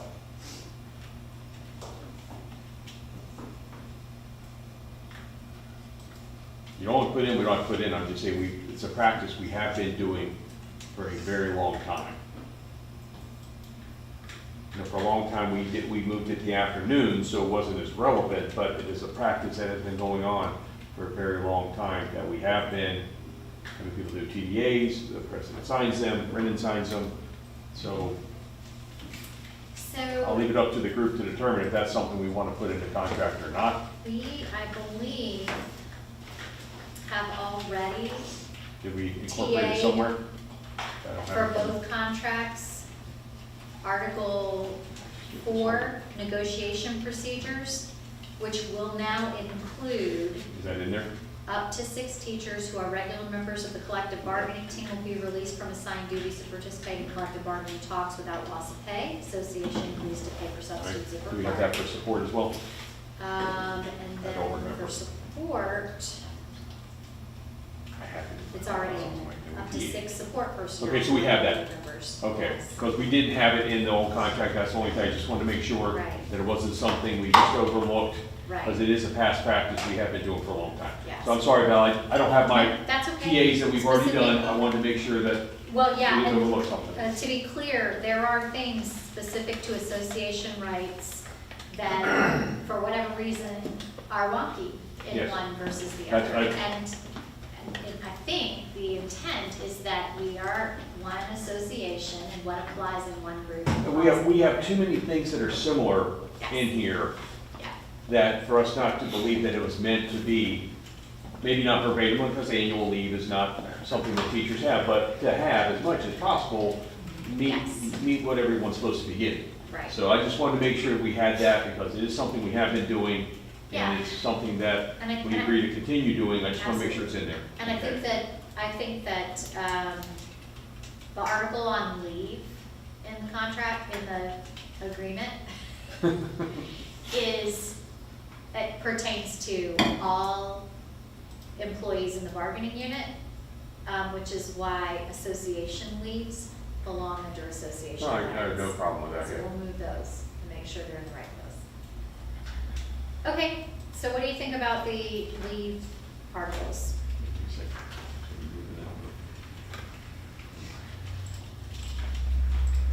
Nothing ground shaking here, other than making sure that in the support contract we're including. Does anybody know, was there a time, this is curiosity, that these things were ratified on different dates? Like at different time periods, that they were running not quite 3 and 3 at the same time? I'm asking because I don't know why allocation is above accumulation In a and different spot. instructional, and it's not here, unless at some point this one became ratified different, oh, we fixed it, we'll get it in a couple of years, and we forgot. I'm just wondering, because this is, you say wonky, the Yeah. wording's identical and stuff, it's just flipped around, so, I see no problem with it, I'm just I curious. mean, the support contract is significantly younger than the teacher contract overall. That's Yeah. true. That's, I didn't know if maybe at some point, it started off, or was it a different 3-year period? It just something happened, because this is an example of it where accumulation and allocation are just flipped, but they are the same exact words. So I'm just wondering if that's what happened. So if that's why we're seeing things Yeah. off a little bit. But Yeah, again, so we this- don't have a problem with any of it. Yeah, Val, so with this. this year, the instructional collective bargaining group is 50 years old. The support unit is not, It's 26. about half as old. Okay, I know it's on the perk thing, where it was, I just don't remember the date. Okay. Probably on there would probably tell me if it was, came in a different 3-year period than the others. I just didn't look into it until now, it kind of popped in my head. So, no, Val, we don't have a problem with this. The changes make sense, the moving where it matches the others, moving, you know, And sick then leave, in family both leave. contract leaves will be in Article 10. Yes. No, that makes sense, that does. Okay, so instructional will be number 19, and support will be number 20. Jenny, were you able to print these two? I just don't want to. Yeah, I just like, they're right here. Thank you. I don't want to get anything else. No, you're fine. That's actually the printer ran out of paper. Now, Jenny, did you put a whole ream of paper back in? There's some people in my office like put a half a ream in, and it makes me insane, because I don't know why, then when I open the cabinet, there's a half a ream, I'm like, this is the silliest thing. That's not a pet peeve, that's just Get that ridiculous, 3 okay? pages in that you Yes, need oh, and let and somebody I'll else print things today, I'm like, how did I run No, out? I've done a good job. Okay, I opened it up and there's like half, I'm like, what the? Filters out too. It's not just me. No. Okay. I was mad, I'm not gonna lie to you today, I was upset. All right, This so is we're up ridiculous. to 20 tentative agreements. Okay. It takes the whole ream, so. I know, right? Right. Wow, this one's up. Hang on a second, that's 10. Wait, sorry. Looks like this is part of this one.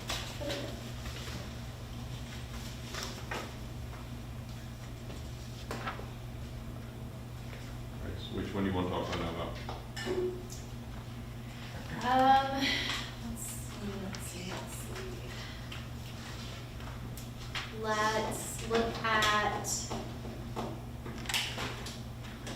Let's look at some. Well, if you look, we have in the support contract where sick leave bank was moved. Yep, we need to Now- strike it. Okay, Val's gonna mess up your numbering. You have to wait until the end. Yes. I'm making a conscious Yes, I effort. do. to help you. Yes, I do. I saw it, and I'm just like, this is gonna cause a problem. I I'm good with waiting. I do. know, I just don't wanna forget. Just so we know. I don't wanna We forget. will be coming back and striking in green sick Okay. leave bank from the support contract Okay. and also retraining from the support contract. And we will number these At the end. At the end, right? Okay. later. All right, just wanna, I saw that, and I'm like, oh, Yes, indeed. take a second, I didn't want to cause problems Indeed. this early in the day. Okay, all right, so where are we looking at now then? Okay.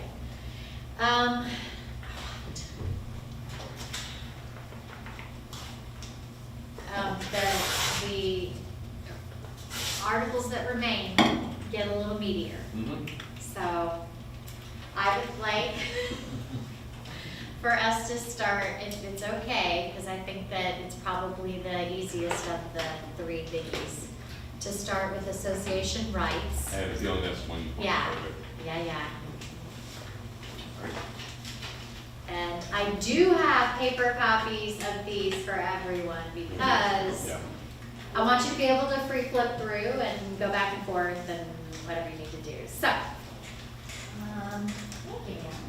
one copy of support, one copy of instruction for you, at least.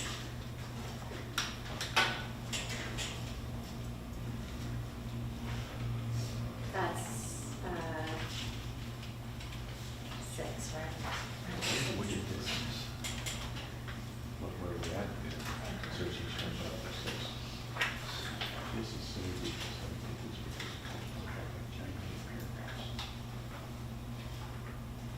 Just telling Brendan, the way we did this in the support contract with these massive paragraphs made it impossible to find anything you were looking for.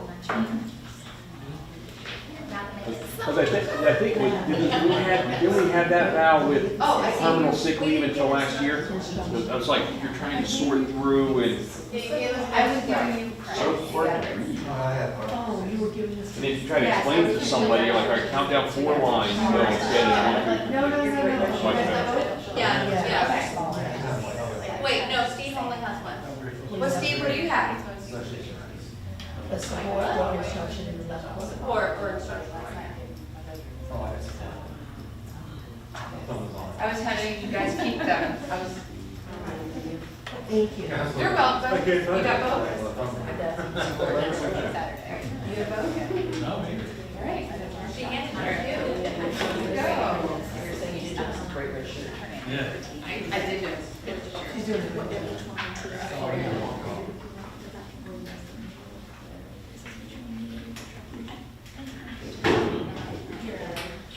I need some too. Heather? Yes, I'll get there. Okay, I just wanted to I am make so sure. sorry. I am not fast in speaking. Exactly. Perfect. You might not have enough for every single person. No, I have some. You have I have, some? I got some here. Is that on there? Thank you. Oh, right. Yeah. I wish I had had the fortitude to do this Oh, 4 years ago. well, yeah, you can but see it. This is all And then right. here's, that was not- here, I don't know. Also, Yeah, what is here? Well, then, okay, last year, when we had the terminal sick leave, it has the next paragraph. You couldn't find where versus it just being like this, you know, this. okay. I think you can statute this written out. Things were agreed, it's written out, not like a paragraph. Yes. Getting an idea of what my office at home looks like right now? Yeah. Flat surfaces all around me, paper piles. Sorry. Okay, so, we are looking at Article 6, Association Rights, and, if at any point you need to get up and stretch, please feel free.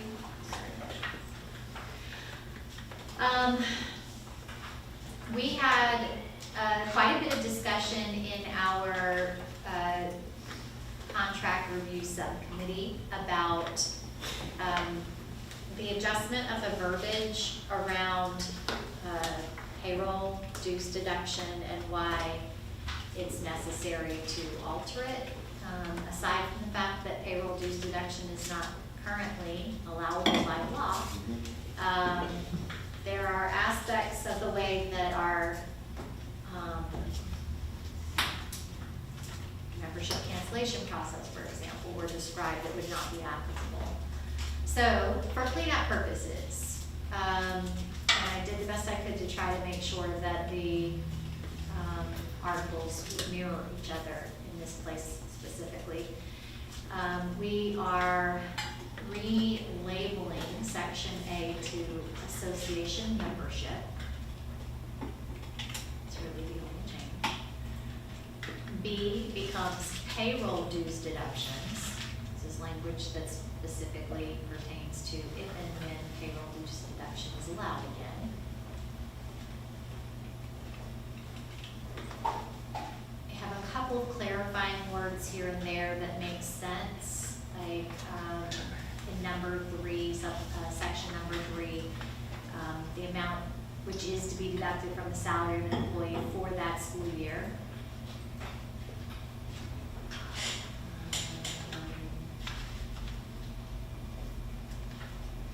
And then number 7 is the process by which, that whole new section, is the process by which a member can relinquish payroll dues deductions, right? So a bargaining unit employee wishing to withdraw from payroll dues deduction must request revocation in writing to the association president who notifies the district of the individual's change of status. Payroll dues deduction stop within 30 days. That is what the process looked like before. It doesn't look like that right now because we don't have payroll dues deduction, but presumably, if we get it back and choose to go back to it, we would want the process to look the same. No need to rebuild it, right? Section C, use of facilities, mostly cleanup. Reference to CCEA is reference to the association, references to principals, reference to administration.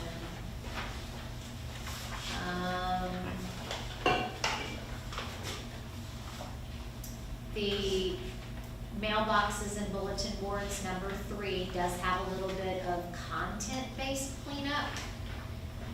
First of all, mailboxes and bulletin boards, we know may exist in schools and in other work locations as well. We have places Yes. where some of our folks work in. Yes, Commas, what? commas, What commas? emergency, unplanned incident or meeting. C1, 1, 2, 3, Where? third, Where? third paragraph. Oh, okay. Where are you? C1, third paragraph. Am I ahead of you or behind you? Go after Third four more. Okay, so this, we actually need to talk about what this means, right? because it was worded two different ways in the support contract. It read, in the event of an unplanned emergency. I'm not sure who plans the emergencies, but Unplanned apparently in the support side of the house, that's a thing. No. We plan our emergencies. Next Monday, I'll start the emergency. Yeah. At 3:05. I'm down. So, the way that it was worded in the support contract made less sense to me. The way that it is worded currently in the instructional contract, unchanged without adding commas, can mean a couple things, right? So it's in the event of an emergency. We're talking about when CCEA schedules a meeting for the work site. No other meetings can be scheduled during that time. This sentence is meant to acknowledge there may be extenuating circumstances, right? In the event of an emergency, comma, as in meaning, unplanned incident or meeting. The term unplanned referring both to incident and meeting, because if it's a planned meeting, it shouldn't be planned during the time when we've already reserved CCEA on the schedule. So when I read that, I read it to mean that unplanned is a descriptor for both incident and meeting. Then it shouldn't have a comma. If we do put in a comma, then it's an unplanned incident Or just a or a regular meeting. random meeting. Yeah. Right. But if Which you're is, not- well, that part's covered in the that's sentence not before. allowed. That says if CCE has a meeting, you can't schedule another meeting at that time. Right. So do we, if we insert the comma, does it change the meaning of that? Yes, it does, but if you take that comma out after emergency, it changes to what you were saying. Or emergency, it's, Right. So as it is right now, the parenthetical, it's in a positive, sorry, harking back to my days. The appositive is the descriptor for the emergent, for what is an emergency, right? An emergency is unplanned, whether it be meeting or incident. So do we need unplanned incident or meeting at all? Or should it be for everything? If we keep the comma like it is, then we really need to add a second comma after incident. If we take out that comma, then we can either leave it as is without the comma or take out unplanned. I'll let the English Because people an hash this out. emergency is unplanned by definition. Yeah.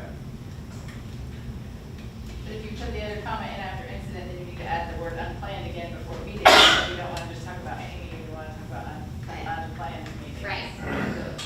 Maybe the solution, maybe the solution is to invert it so that it's an unplanned meeting or incident. Because I don't know a lot of people who plan incidents either. Just take out the word emergency.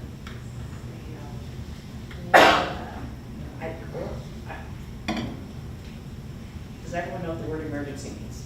Do we all understand that it means unplanned, and will future people reading the contract understand that emergency is an unplanned thing?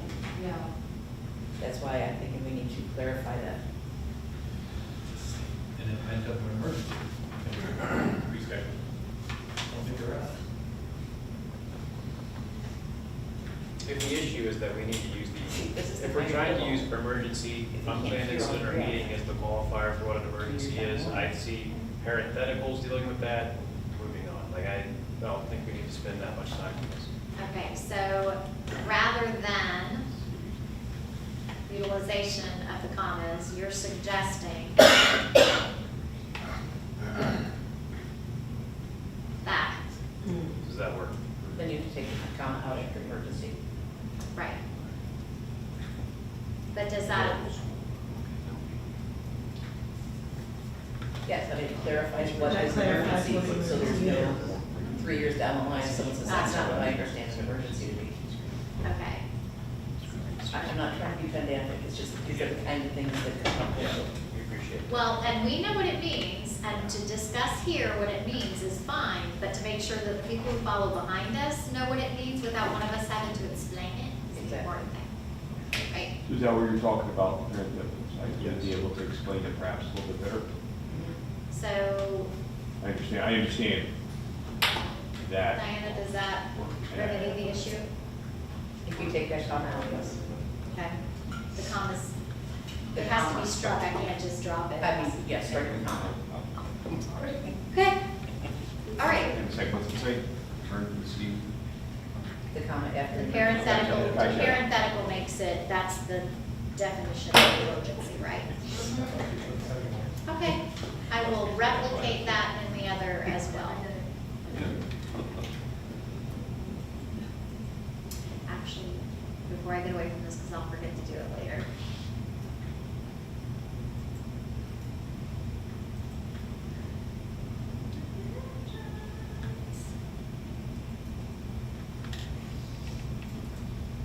Okay. All right, moving on. Clean up, reference to mailboxes and bulletin boards at each work site. And a second, can we go back up Two. right above number 2?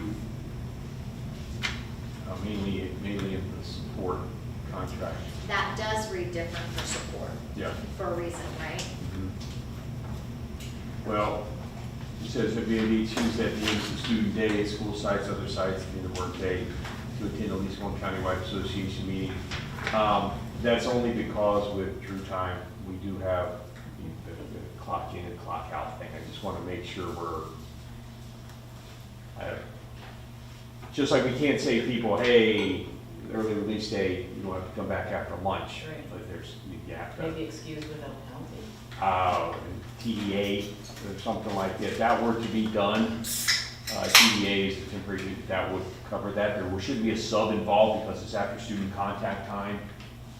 I just want to make sure that there's an accounting. I don't want somebody to, I don't know exactly how long their hours are after student contact time, but if it were to be, say, early release day, and it's 2 or 3 hours, they go, they don't come back, there's gonna be an issue with True Time. Just, I know this part was written way before we had True Time, it's locked everybody down like that, so I just wanna make sure that we're, Yeah, the clarification Yeah. of other sites that it's the end of the workday. And the original language had something kind of really ridiculous and redundant, like after you clock off. Yeah, clock no, out, it- free to go or something like that. Yeah. so just, we run into a little bit. I know that it's kind of like with the TV, I want to make sure we have something in place that when we aren't here, this has been the practice, this is what we're doing. The other thing that helps preserve some of the, as long as you're at the end of your workday or outside of student contact, is there is language in the teacher and support personnel rights relative to leaving campus, right? Or what, To run errands, they have to sign Yeah, out. sign out, provide stuff like notice, that, yeah. right? So, as long as we know that, if we're not working at a school site, our support staff are expected to complete their workday prior to leaving.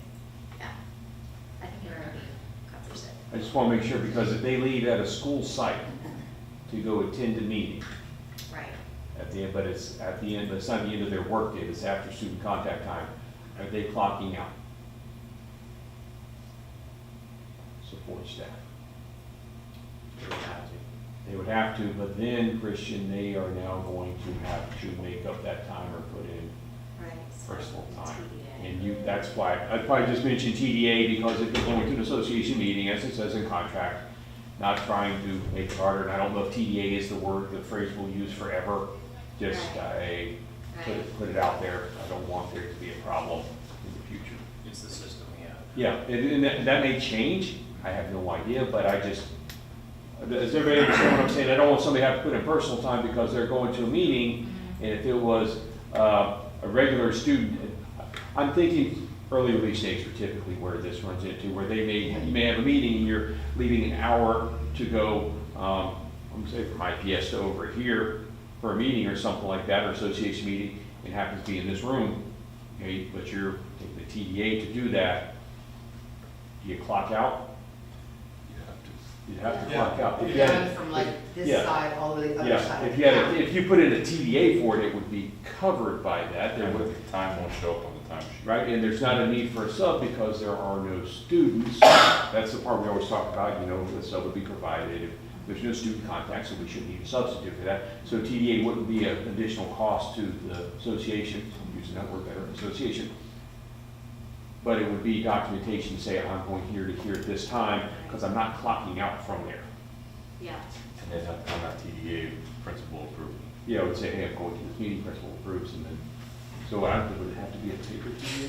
I mean, they could do a Skyward TDA. They could do a Skyward Yeah, TDA because because there's no then, sub for it. when the Skyward TDA would then transmit to the true time clock. Yeah, not trying to make this more difficult, trying to make sure that we don't have That's problems. how I put them in Skyward.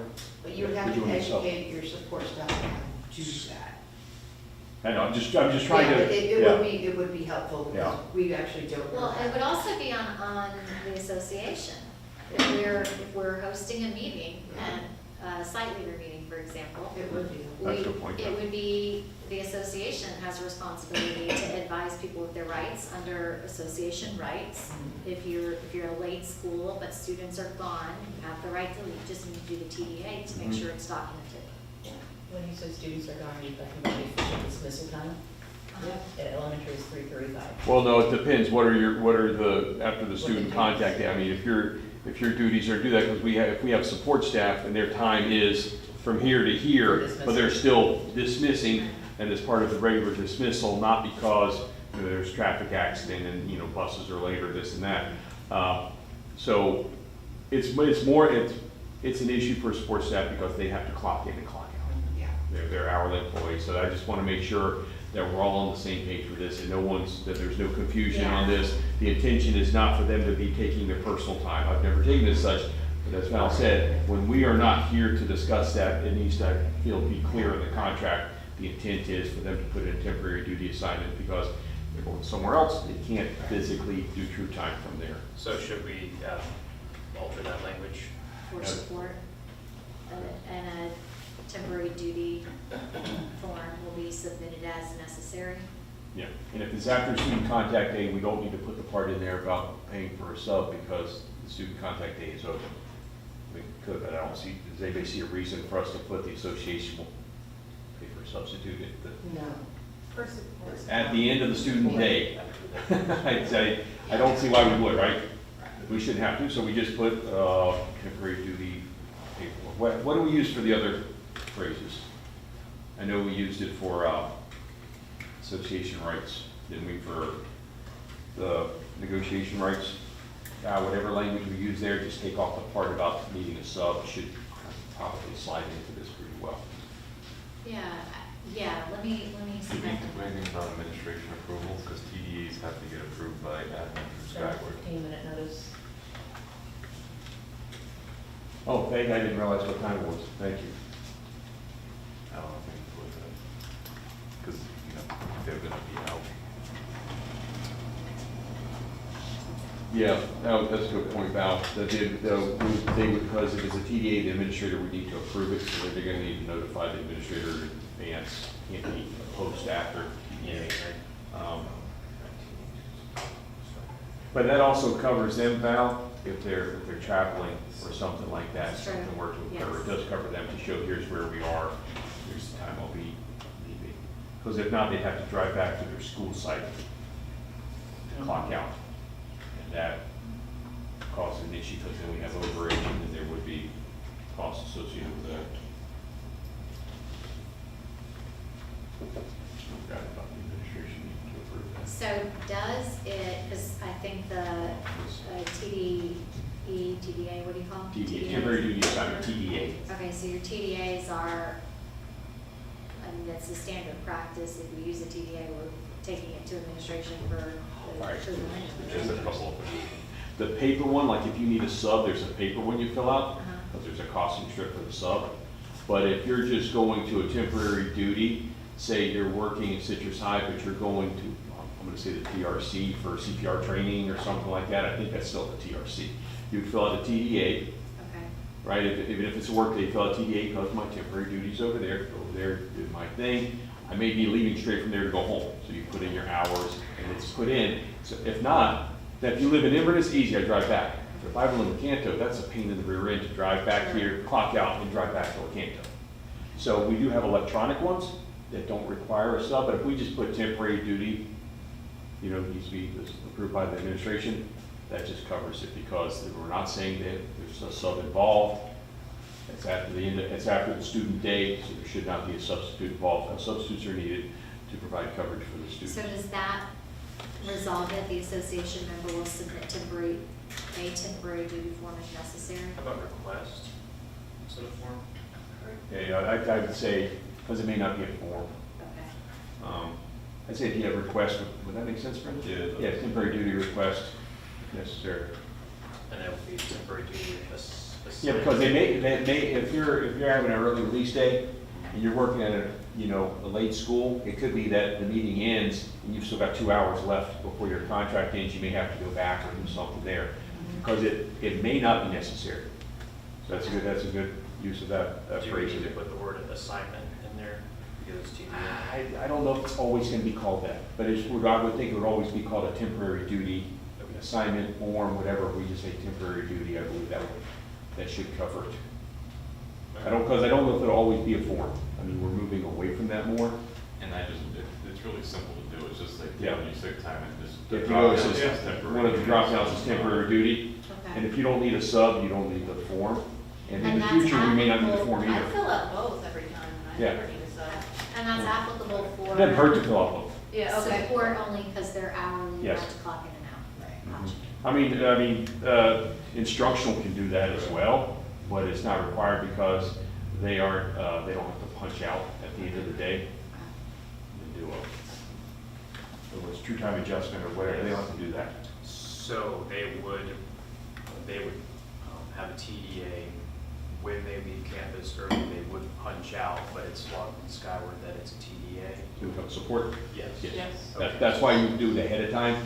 That was approved. Yeah, am I wrong? No. Because if not, you're gonna have an overage. Yeah. What's gonna happen is they'll run till midnight. Right. You know, they'll clock them out automatically, then we gotta go back and fix it. I just wanted to be sure I Yeah. understood. Yeah. So So yes, if I when were you to leave, mention clocking out, then I think, what do you think in the language? Oh, would they clock out? They would punch out? Yeah, say we had to be in a meeting or you left there at 12, so you do your temporary 12 to 12 and say you leave at 3. 12 to 3.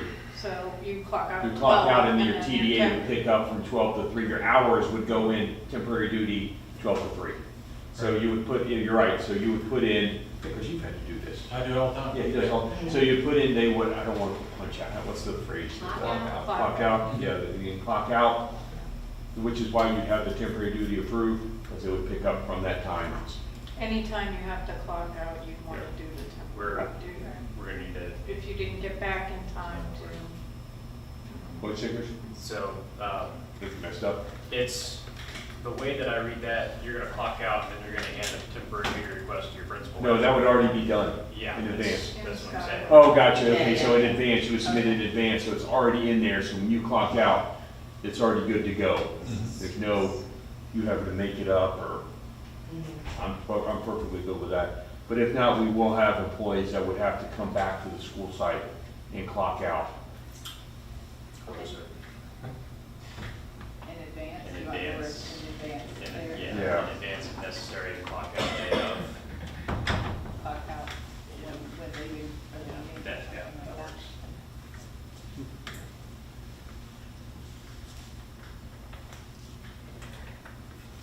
And I know this is it says once a month, and I know that may not happen very often, but I don't want somebody to be caught in a situation where,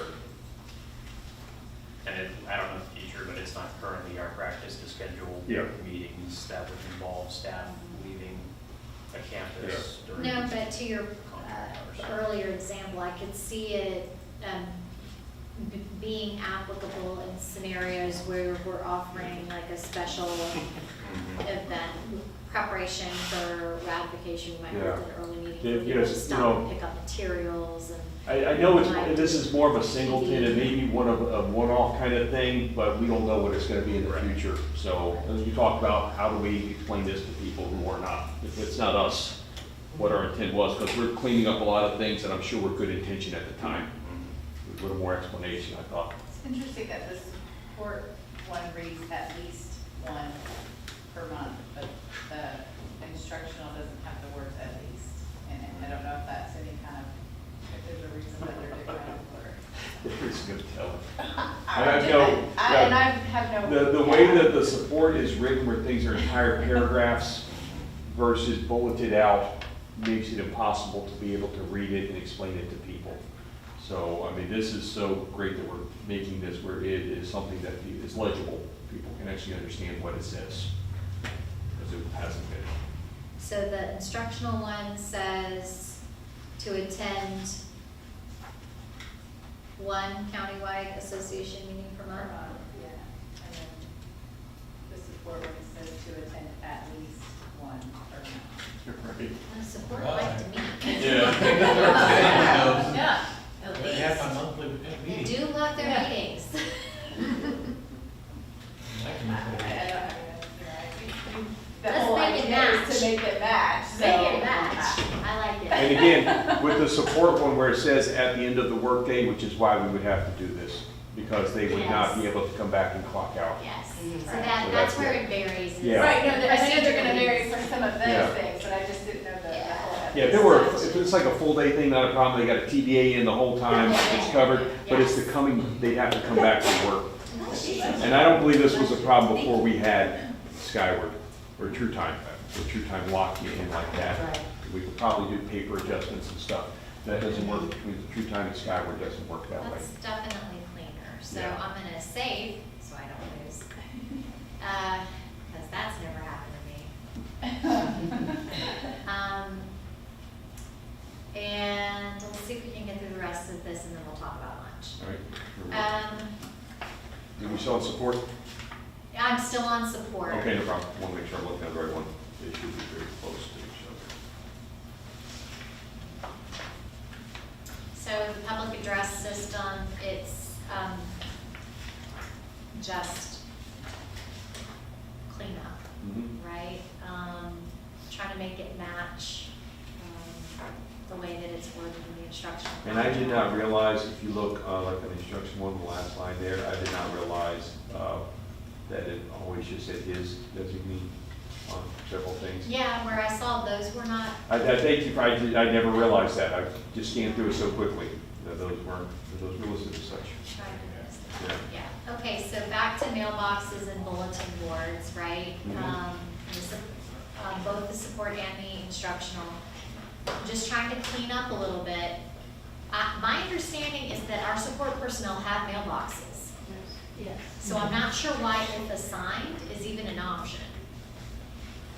I don't know, unless they didn't at some point, I have no idea. Yeah, so I'm just suggesting that there's Well, not. let me ask, Valerie, do you have a mailbox? No. That Okay. might be, yeah, 'cause at our, The school sites, they probably do, but your secretaries may not have a mailbox at school sites because they may have a desk. I don't know. I would think they usually The do. three elementaries I work Yeah, at. but I can't say that they all, huh? I have both. Yeah, both, okay, yeah, that's what I'm saying. I can't say they all do, but I know up here, we don't have mailboxes. So no mailbox.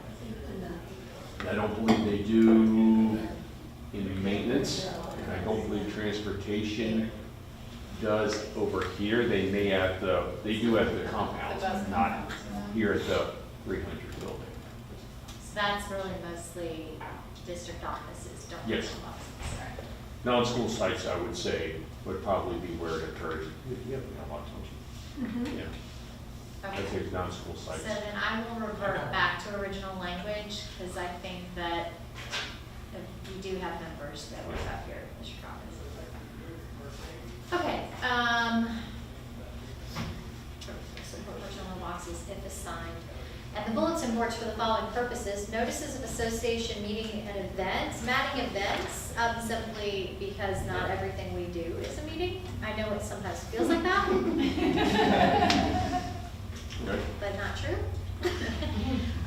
And then Well, like intentionally, you guys have professional development, things like that. We that do. you offer. I mean, I consider that an Correct. event, not a meeting, Yep. you know. yep. And intentionally striking minutes of association meetings because I don't think anybody has ever posted minutes of meetings before in a public space. That's not really usable to boards for. And then I just struck literature and because to me the word materials is the same thing. Okay. It's just easier to just say materials.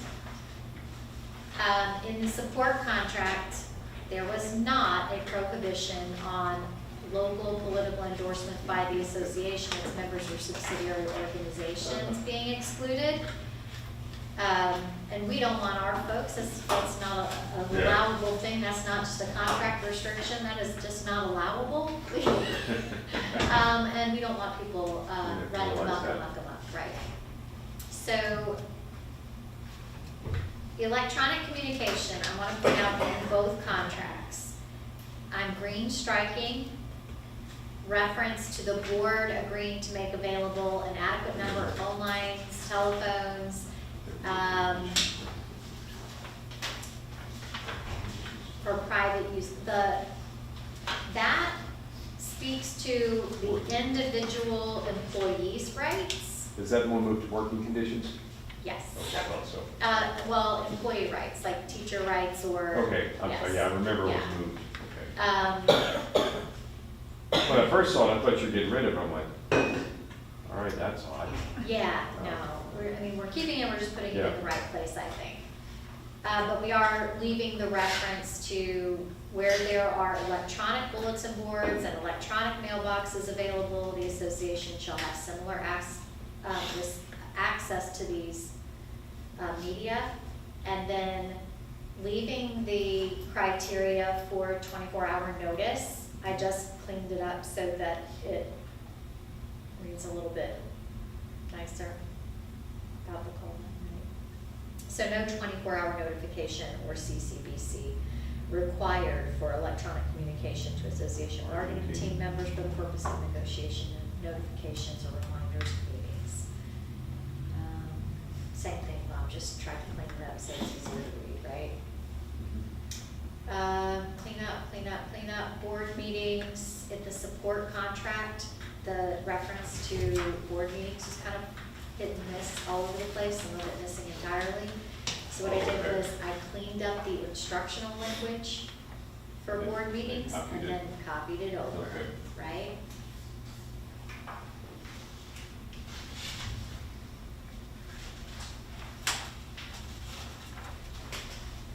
So when you say hit or miss, it's kind of non-existent? In places, Yeah. it's scattered around, Okay. right? Yeah. Yeah, I've noticed Under- that in the past, it's hard to find it, yeah, now I understand why. Right. it exists. So there's one of those things, under board meetings, number 2, the association president or his or her designee shall upon request be given time off to attend board meetings and workshops without loss of pay. The association agrees to pay for substitutes if required. Yes, that's what I was talking about. So now, because we've copied that to support, Mhm. it's included in the support contract as well. 11:30. Can we power through this and then talk lunch? Sure. Right now, hi. Yeah. Yeah. I'm sorry. I think yours went down that way. Maybe, I don't know, but that's just what that's where I went with that. Yeah, so the rest of it, is the same, just trying to format, keep it all in one place for association rights. Does the one for budget meeting references superintendent and assistant Yeah, superintendent? I I have it. believe that We no longer have an assistant. the title has been changed to deputy superintendent. I don't know if that's recent, so I don't know if that's something you want to incorporate here. So it's not assistant superintendent anymore, it's That's deputy. superintendent. Okay.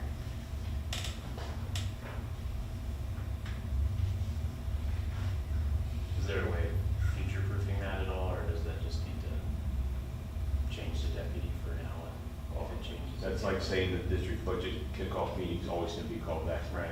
Yeah, so I mean, there's no way to future-proof that, no. Oh, but we can fix it for now. We'll give it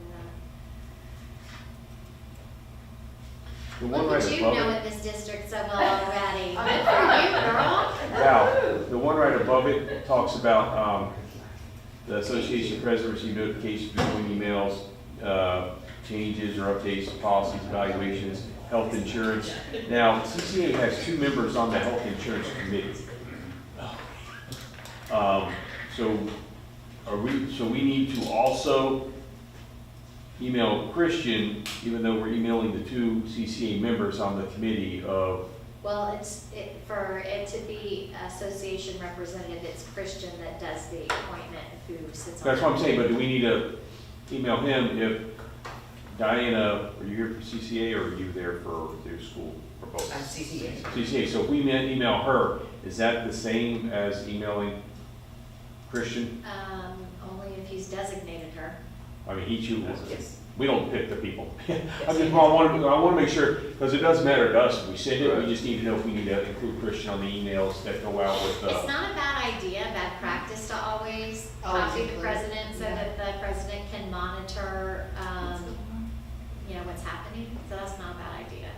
'Cause I sent that Doesn't mean meeting. he has to be at the meeting, just as Because long I as sent he's- out an email yesterday, because I do once a month emails to the To health the- insurance to committee. the- Diana got one, but I have not been sending it to we send it to just our committee, That's the because people who are at the committee. I write up a report every month and I send it out to Christian. to Yeah. send it to all So do you want me to members. include you from now on? Yes, please. All right, then I'm. Yeah, we just send it to the I'm gonna send them committee all to members. you, man. Appreciate it.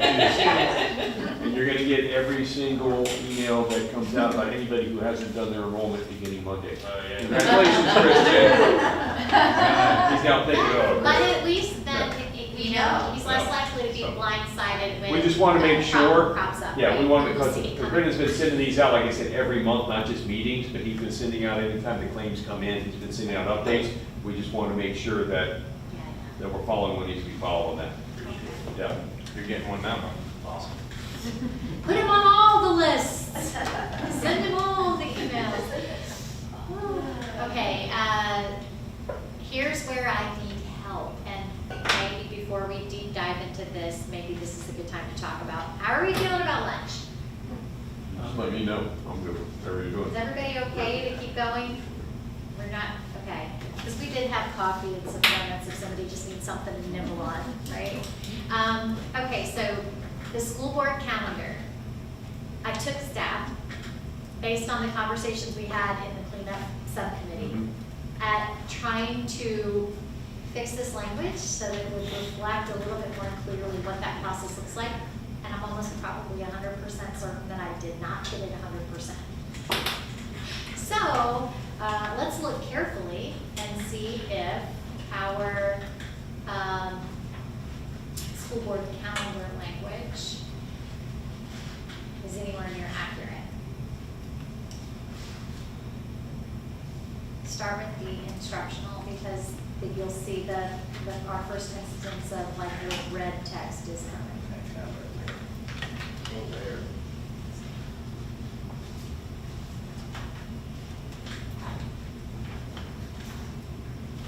So what I attempted to do was move anything that relates specifically to the committee operations into section 3. That's why it's struck, I guess I should probably put that in green, because it was just moved. Right, the notification of calendar meeting appears below, so that should be in green.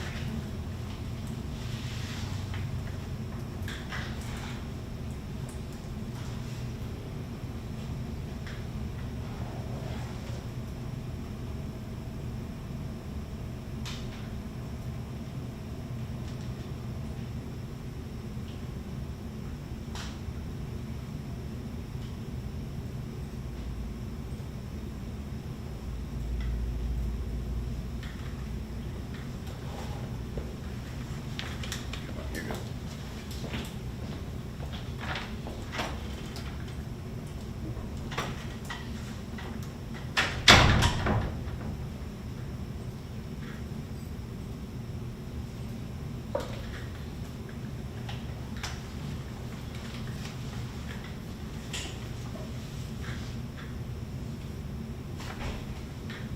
So to be clear, I have never personally experienced your calendar committee process from the inside. Neither have I, thank God. This is everybody have eyes on the calendar committee section, and let's make sure that it reflects what happens. I think, the only thing I see is I and double I at the bottom of that particular page, that's going to change. See it again, Christian? I and double I, In Seven. subparagraph B, yeah. What was 7? okay, so within 30 calendar days after the calendar's been submitted for review, a vote will be taken. Each employee shall have one vote, and the school advisory council at each school shall have one vote. Then that's fine, but then the next one, the next tier where things are no longer really done that way. So at the school site, cost center votes shall be tabulated by a representative committee of not less than one association member and one school representative. It's done online now. Yeah, I was gonna say, it just came out, was it yesterday, the day before? I got another email today. Why, you haven't voted yet? No. That's the question. Ellen, I'll get you out at That's the only reason why you got another email. So I mean, yeah, it's not tabulated it's Right. by school site, but it's not at the school site. It used to be on paper back in Okay. the day, I So remember. because it's being done online, it's an automatic tabulation? Yeah, by school, because they ask you what location you're at, because each school gets it, they want to make sure that vote goes towards that one area.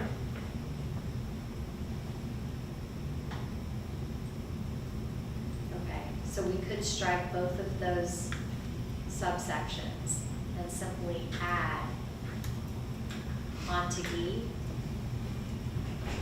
that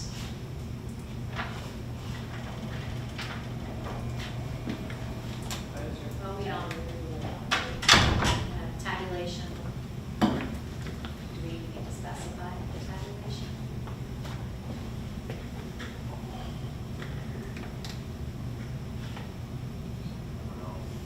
Is anybody here on the calendar committee? Michelle, hey, Michelle, do you guys get a report after they do the online vote? Like, hey, this is what came in first, this is what came in second? No, No? not that I, oh. Okay, that's good. Who's on the calendar committee? Michelle is. I know, I saw the 3 options out. Yeah, This year, only one of them has spring break during the fair week. Option 3, right? yeah. I forget which one it was. 6 options Oh, I thought there was 2. Yeah, option one. There's 2 that has Two of spring them have break. fair. Yeah. During fair week? Yes, and one that does not. What is I green? know one was off. So when you vote on it, you're voting online, Yes. but the results are tabulated by work site.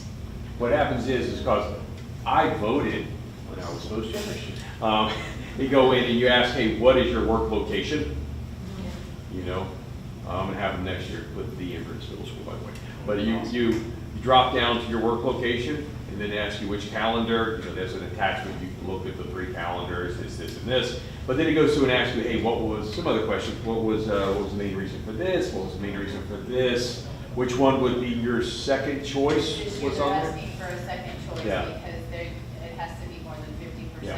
and they're, with their three options, there's not, they wanted to make sure if there wasn't, they would have didn't have to vote again. Yeah. If yours did not win, then they would take your second vote and Okay. redistribute. So, but they're asked to ask questions, hey, what was the reason for this? What was your major contributing So thing? who reports the tally then? The Department of Assessment, Accountability, and Monitoring. Jen Story is the one who presents it to the school board. And where, Yeah. and when the results of the tabulation are shared, who sees the results? I'm guessing that would be the Department of Accountability, Assessment, and Monitoring. Jen Story is the director. She's the one who's presented it to the board both times, including the third one, so I believe that. And in the past, because this isn't the first time it's happened, in the past, she comes in with like a chart. Here's the first, and here are their reasons why they voted this way. All of that is shared out in a presentation to show people, hey, like, well, you would know, you haven't voted. One of the things is like, Steve, you looked at them. I know Christian hasn't. But one of the things is, I'm keep saying that, like, one of them, or two, we come to work a couple days during Thanksgiving. So people said, one of the choices, why'd you not like this one? You know, but yeah, the 3 days of Thanksgiving being school days. So they have feedback from people who are voting as to what was your determining factor, what things do you not like, what things did you like to, so in the future, they have feedback going into the committee. Hey, here's what people didn't like before. So, the additional questions are strictly for feedback so they can understand what their reasoning was. Just for the record, voting doesn't close until November. I'm just asking. Yeah. No, I'll get them. Oh, I'll get them. I haven't asked. No, I haven't cast, but I just read through them. I haven't asked if he's done his open enrollment yet either. I wasn't gonna bring that. You're on your own on that. That I can check. I mean, my two things, right, I know, I like having that Thanksgiving break, get your head straight. Oh, I understand completely. But I know on my end, I hate it, but love it, is the spring break fair week. I know. I would love to have a spring break with my kids. Because that's, that is, the things of this, Yeah. that's our hardest, that's. I know it is. That's But I think, Steve, I don't remember, the one that didn't have spring break, Friday was still fair day. And one of them, I think the Friday, it's Good Friday It's anyway. Good Friday, The yeah. fair week is Friday is Good Friday, no matter what, so it's a non-work day no matter what. But I think one of the other ones had fair day being a day off for students and teachers. But yeah, I think the fair is modified, they don't really have it open, they don't open up early those days, most days But anyway. they don't, okay, I'm not sure. It's shenanigans. Okay. But having that. I get what you're saying, having School time and fair to say, I know there's only 6 of us though, it's not. Where's you out? But it does. I believe it, yeah. I mean, I hate it, I love it, I'd love to have a spring break, but then. Well, we talked. Classes. We talked about that at the last meeting, and I vow that I said whenever you go there, the ag teachers are the ones who are working the whole time because the kids are corn dogs and whatnot, right? Well, no, I will chase mine down. They go hide out and hide their trucks. I will go get them. I'll tell them, you're here for one reason, to Yeah. market your animal. Yeah. Present that. So no, but we talked about that, about how that is a nonstop week for ag teachers who are there. But you're right, for you to actually have a spring break, I can definitely understand that. Yeah. I know, I didn't. All right, I'm gonna bring Yeah. us back. Okay. Bring us back to the right. I say a spring break. but- So, here's, recognizing that A and B, sub A and B do not, Gotcha. do not reflect the current practice.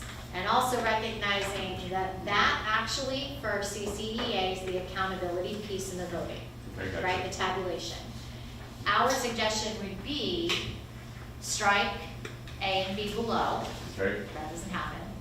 And instead, insert the district, whichever department is responsible for the collection of the results, will report the results of the vote to the association president or his or her designee. And I think the expectation there would be the raw data, not, this one won. Does that make sense? well, with, It's a validation. no problem, like what data, that would be my own. Well, how are they collecting it? Oh, because it's research and goal research accountability, I imagine they got tons of it. Yeah, I mean, I imagine In if. forms? I Which can export to Excel the results, and the entire Excel sheet could be handed over. don't know, I have never I been know. involved in this on purpose. 100%. But I'm positive, Right now, it's forms. okay, I was gonna say, I'm positive they'll have a ton Yeah. of it, and they'll be happy to send all of it, probably including the reasons why, you know, in my school site, what were the second place, you know, I don't see them having a problem sending that over. Okay. Yeah, I don't see a problem with that whatsoever. So to me, that just says that there's still that check and balance on the tabulation of the results, and it's not just, y'all take our word for it, this one is the one that won. Val, I don't see that being an issue, Okay, yeah. then we would strike both of these, but Okay. before I strike them, I've got to take out my cleanup, because we're not striking new stuff, we're striking. So we're just taking out the new sub I and sub II, Aye, and you're aye, adding, aye, Captain. yeah.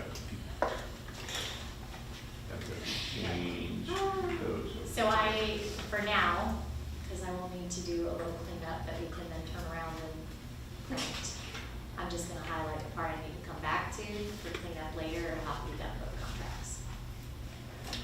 And that's the same over on the support one, correct? It is. All right, okay. It is.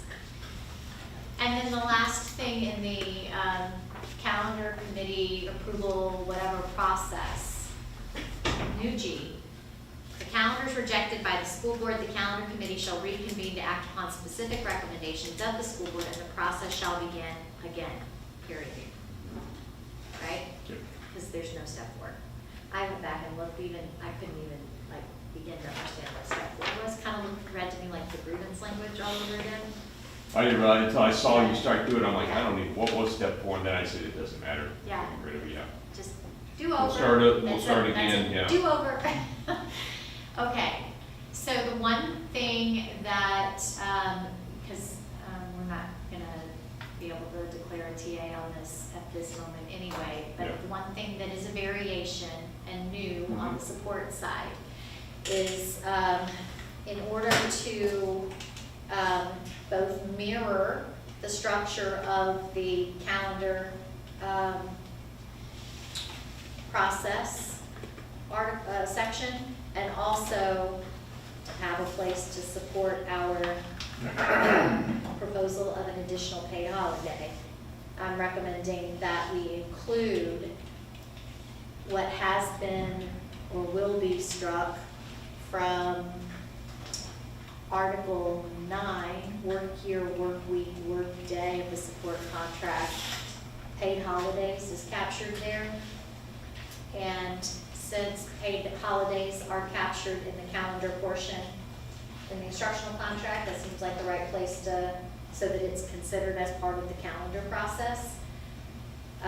So the new number 2 on the support side says, support personnel contracted for 250 days shall have a total of 6 paid holidays during the school year. Support personnel who are contracted for less than 251 days shall have a total of, insert new language, 2 paid holidays during the school year. One of the paid holidays shall be paid during Thanksgiving holiday, and second paid on Martin Luther King Day, with the dates of the remaining holidays determined by the board. So I've translated language from the Article 14 into the calendar process. Val, do we want, I don't mean to interrupt, but where it says here, shall be paid during the Thanksgiving holiday, it is actually the day after Thanksgiving. Is that every year? Is that Yeah, same? that is that he's checking right now. I'm only saying that because if a calendar passes that we have to work for the 3 days before Thanksgiving, we will probably want to specify The day after Thanksgiving, people don't be have the to come paid back? holiday, be the day that you're paid for as a paid holiday. Okay. And I didn't think about that until Steve had mentioned that one of the calendars, we were talking about calendars, that had clicked in my head. That if that were to occur, yeah, he's verifying right now, but I'm pretty sure it is. Yeah, the language that is currently in Article 14 says employees who are contracted for less than 251 days shall receive a total of 1 paid holiday during the school year, comma, to be paid during the Thanksgiving holiday. Yeah. So you're wanting to get more specific, Well, to be paid as the Friday following Thanksgiving. Well, here's what happens. For a long time, we never had all 3 days of Thanksgiving, Monday, Tuesday, Wednesday off. Then we did, and I remember one year, we had 4 hurricanes, we had to make some days up. That was a wonderful Wednesday. I had 12 kids show up, it was great. It was fun, we had a lot of fun. But that was, if that occurs, and now we actually have a calendar option that shows it. Okay. I believe that's something we may want to take into consideration too. Designate, you said it is the Friday after. I'm checking, I'm going into. But if you can give us a moment, I don't want there to be any confusion if for some reason we do end up with a calendar like that. Or if we have to make up the days over Thanksgiving because we missed a lot of school day because we had flooding from hurricanes or something like that. Okay, so the paid holiday is actually Thanksgiving Day. All right, so there we go. So that is- shall be paid for the Thanksgiving. Yes. Yes. Instead of during.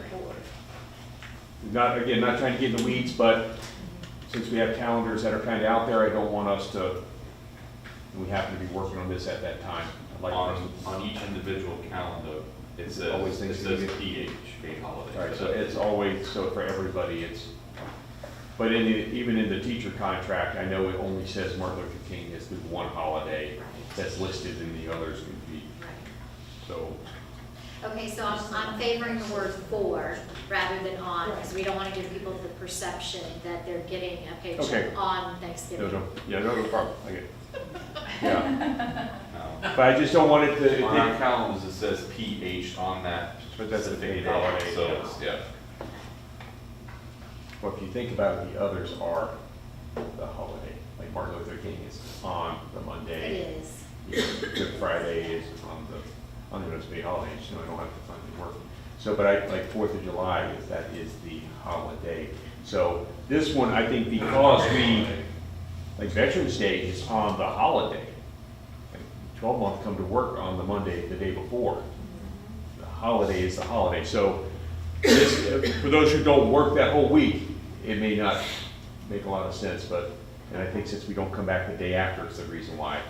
So I just want to make sure everybody is aware and is able to explain the movement from Article 14, which currently in the support contract only speaks to the work year, work week, work day, and has 4 sections in it. We are embedding all of the content in that article in other articles so that we can eliminate Article 14. Oh, that's going to be fun to. Yes. Um, And we're placing the paid holidays in the calendar section, not because the holidays are an association right, but because the placement of those holidays in consideration of the calendars that are proposed, it just makes sense for it to be there. Well, I mean, that, as you said, the calendar, when the calendar committee's making decisions, some of that has to be based on when paid holidays what paid holidays have to exist in the calendar. You know, we have to have Thanksgiving Day off. We will have Martin Luther King Day off. It is a holiday, it's a paid Right. holiday that we have listed. Right. And the others can be, Wherever you know, they fit. according to that, but these, if they're listed in the contract, the calendar committee has to do that, which is part of why it's in the calendar committee section, correct? Yes. All right, I'm going with Yes. that. So again, just like in the instructional, we're gonna strike this part. Okay. I'll clean it up so Okay. that it's stricken correctly. And then we're gonna incorporate reference to the tabulation being reported, the results of the vote being reported to the CCA, excuse me, the association president. Or his designee, her designee, their designee, Yeah. whoever. Somebody's getting told. I also added into the support Support. contract, there was no reference at all to adjustments to the WTC school calendar. And we do have support I know, yeah, we who do. serve in classrooms that have programs that may require adjustments. So to me, it makes sense that if we're going to instructional to explain why their program is being adjusted, we should be doing the same for our support. Yes. Okay, so that's just completely copied over exactly as it was.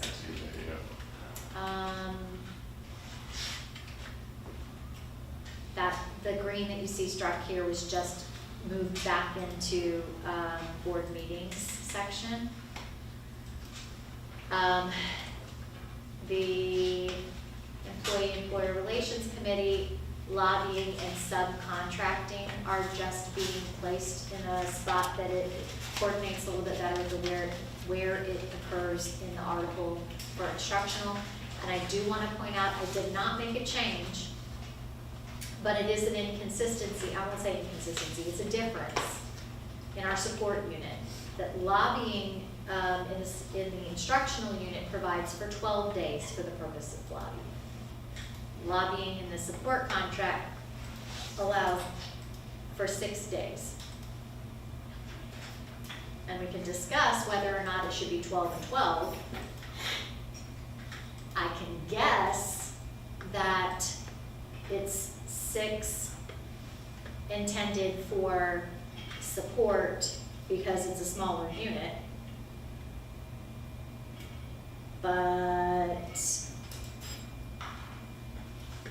I guess there's two ways of looking at this. If we leave this as 6 in the support contract, then the interpretation is now that the association has up to 18 days to utilize, with 12 designated for Yeah. instructional and 6 designated for support. If we switch it to make it even, so that it's 12 days, it's 12 days total, regardless of who goes, which unit it is. So that would need to be outlined in both contracts that it's 12 days total, not 12 and 12, because in 8 years, when I am not doing this anymore, so I will be retired, someone else will have to say, no, when we met, it was supposed to be this. So that would require us to put to an explanation. Yes, and Yeah.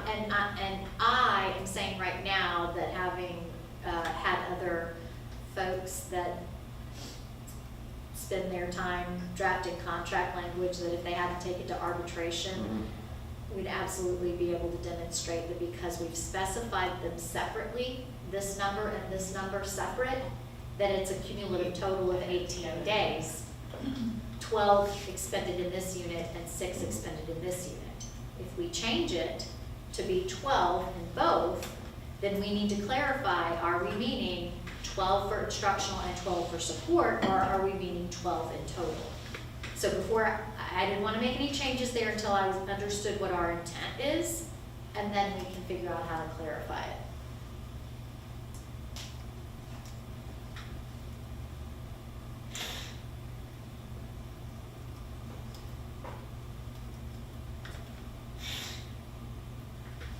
I don't think we've ever used even 12 days. Because typically, when we send folks, it's a day trip. When we send maybe a group of 4, 5. Are we talking about sending people to meet with, Legislation. okay. It's about advocating for funding and things like that, making sure that schools have what they need. So let me ask you this. So this is strictly for lobbying, so whenever there's a conference or things like that, and it's typically over the summer, CCEA has their conferences, and we have 12-month employees that are going to the conference. Does it come from the lobbying 6 days? I bring this up because it has happened multiple times in the past. And the question comes up, and people ask me as if I'm the one who wrote this contract back in 1982. Yeah. So I'm like, I don't know, because there's no explanation to anything. So I just want to be clear on what we're talking about. Well, I don't know that that's where it's coming from. The association release time language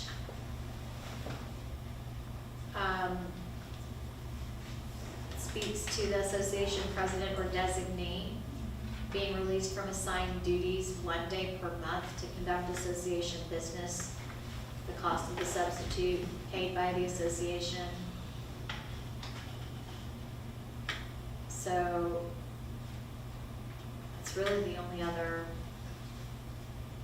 We've Release leave. received TDAs down in the risk management in the past, and Val knows because she's the one that has to process them. I've signed them, the principal signs them, they come down, and then we have to approve them. But there are a lot of, it's almost always over the summer. I think that's when your conferences typically are, over the summer. But they're 12-month support staff that are asking for a temporary duty assignment, but there's no substitute because there's no students. So I just want to know, are there 6 days for that, or is this just lobbying, and then whenever anybody wants to go to this convention, that we're supposed to be signing a temporary duty form for them to go to conventions for, I say conventions, conference is probably the better word, am I wrong? Conference, I Do summer apologize. trainings. Yeah, conferences, things like that.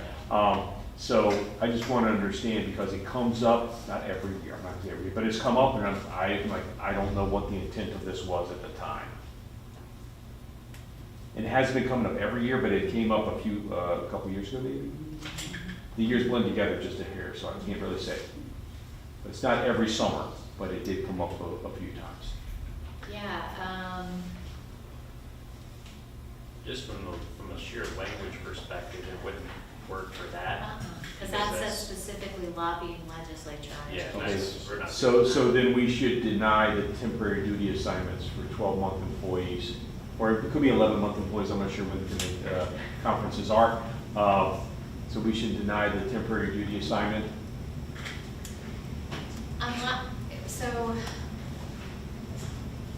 I guess it may be situational, because we do offer trainings that are actually not just union and association trainings, but they're work-related trainings. We have a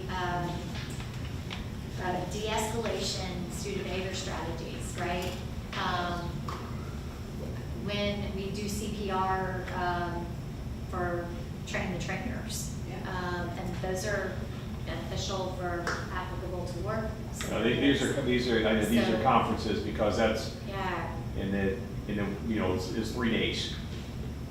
yeah, and so then they come back with a certificate of some kind saying that they participated in that training, counts as PD. Like, I guess, Well, typically, we don't send support staff or staff to conferences, administrators don't, unless it's something that they've asked for in advance, the administrator said yes, or the Right. administrator has said, hey, I want you to go to this conference or something like Right, that. right. So that's my question, if it's a conference that they say, hey, I'm going here, and then they just give it to them, that's not something typically we've done. So I wanna try to get an understanding of this while we're going through this now. I don't Yeah. disagree, it's good to make it clear. Yeah, that's why I wanna make sure we're all on the same page. That language is very specific though. That, it says lobbying and purpose of lobbying the legislature, Yeah. right? So to me, that is not the place where days come from for, See, that's my question. Trainings or Is this- conferences or anything. That- Yeah. you have to be like Meeting section. with somebody, like in the. So then the school shouldn't be approving temporary duty unless the principal or the administrator requested them to go to said conference. yeah, or a Okay. teacher or Yeah. a. Well, again, staff person this is says- typically over the summer, I where they're would- still working. Yeah, so. That's why. I would like to speak on this. When we work over the summer, we already know where we're gonna be, and I personally never asked to be paid to go to these, but I work summer. No, I'm talking about people who are, like Craig, I understand. that, 12-month but- employees who are Or if I there. was going somewhere in July, right? Yes. Yeah. So would it be approved, would I have to have it approved by my, say I was going to the one in Oregon or wherever they go, right? And would I need that approved by my principal, or could Valerie say she's going, or? Well, no, but your principal's the one who's saying, I'm approving this person to get paid. That's what the temporary duty is different than a leave form. This is saying they're conducting school business and we're paying them while they're there. That's why, it doesn't come up all the time, but it has Yeah. come up. So the only thing that's kind of, is that kind of like release time, is There- that addressed there, sort of? It's not association business necessarily, Right. but it's.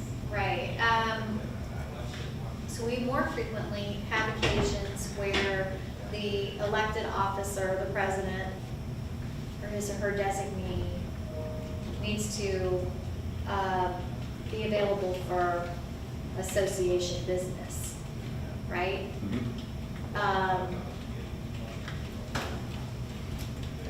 If it's a professional development activity that's being offered and a support person were to approach an administrator and say, I have an opportunity to attend this training, here's the description. And would you be willing to release me on a TBA to attend?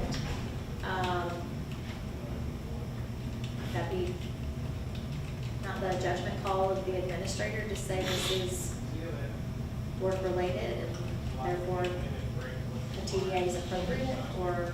Oh, I don't have a problem with that.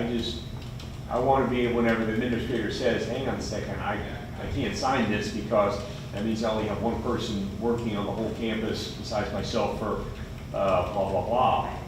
I mean, as long as it's up to the administration, because it's something that came up and it has been a few years, it wasn't last summer. So it had to be at least the summer before, if not before that, it came up. But there was no school going on, so there was no substitute or anything like that that came along with it. And that's typically where our TDA things come in, play is the association will pay for the substitute. Right. So Yeah, I think most that's of the only reason why I our, remember it. I think most of our folks take a personal day if they're attending something that's specifically. Well, like I Most of y'all are doing it in the summer, so you're not having to take. yeah, that's why it does not come up very often. It Right. truly It would only doesn't. come up for like Craig or myself. Yeah, it's only come or up for someone in our Right. city. 11 or 12 month, it might have been 11-month employees who were still there. I don't know when the conferences, if they take place in June, that might have been when it was. Right. But it was after students had left. So there was no substitute that would have ever been involved. So it wasn't like somebody doing summer Right, school. right. This was they were on contract still. So it might have been 11 months. I wish I could remember specifics. It came up a couple of times. I'm like, oh, never had this before. So I just wanted to, it may not have to be in contract language. I just want to make sure we kind of have an understanding on it. The sub's always been an easy one to figure out, if they need a sub. Getting a sub, maybe not, but needing a sub, I understood. Yeah, so.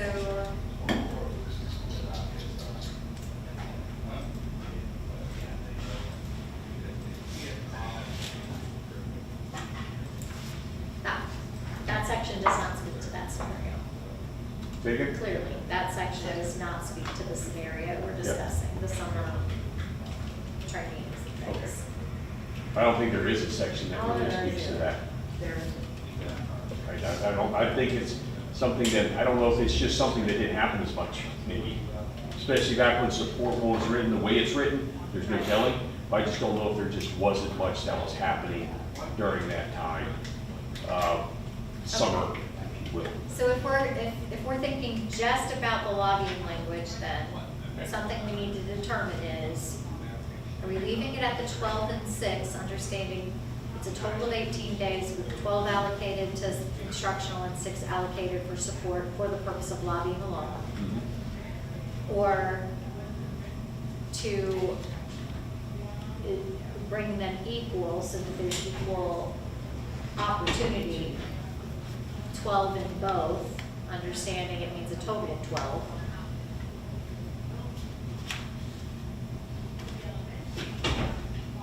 Or 12 in both, and now we're at 24 days.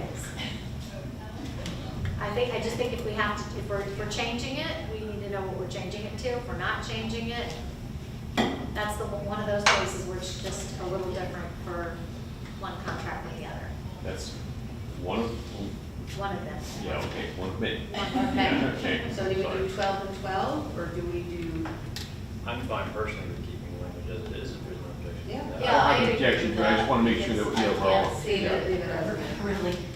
We hardly use what we have. So, okay. All right, so subcontracting has been moved into this section because it has to do with notification to the association. District committee has, it's just been cleaned up to make sure it's readable.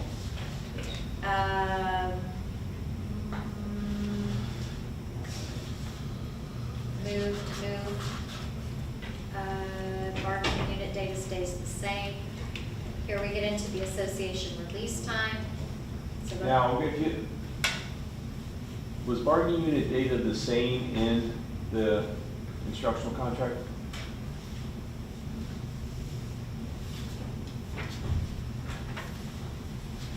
Not exactly, because there's reference to Steph and Lane, I think.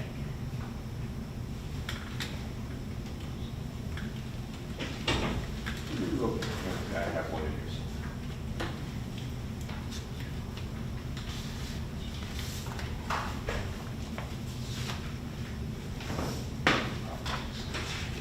Oh, yeah, it is the same. It is the same.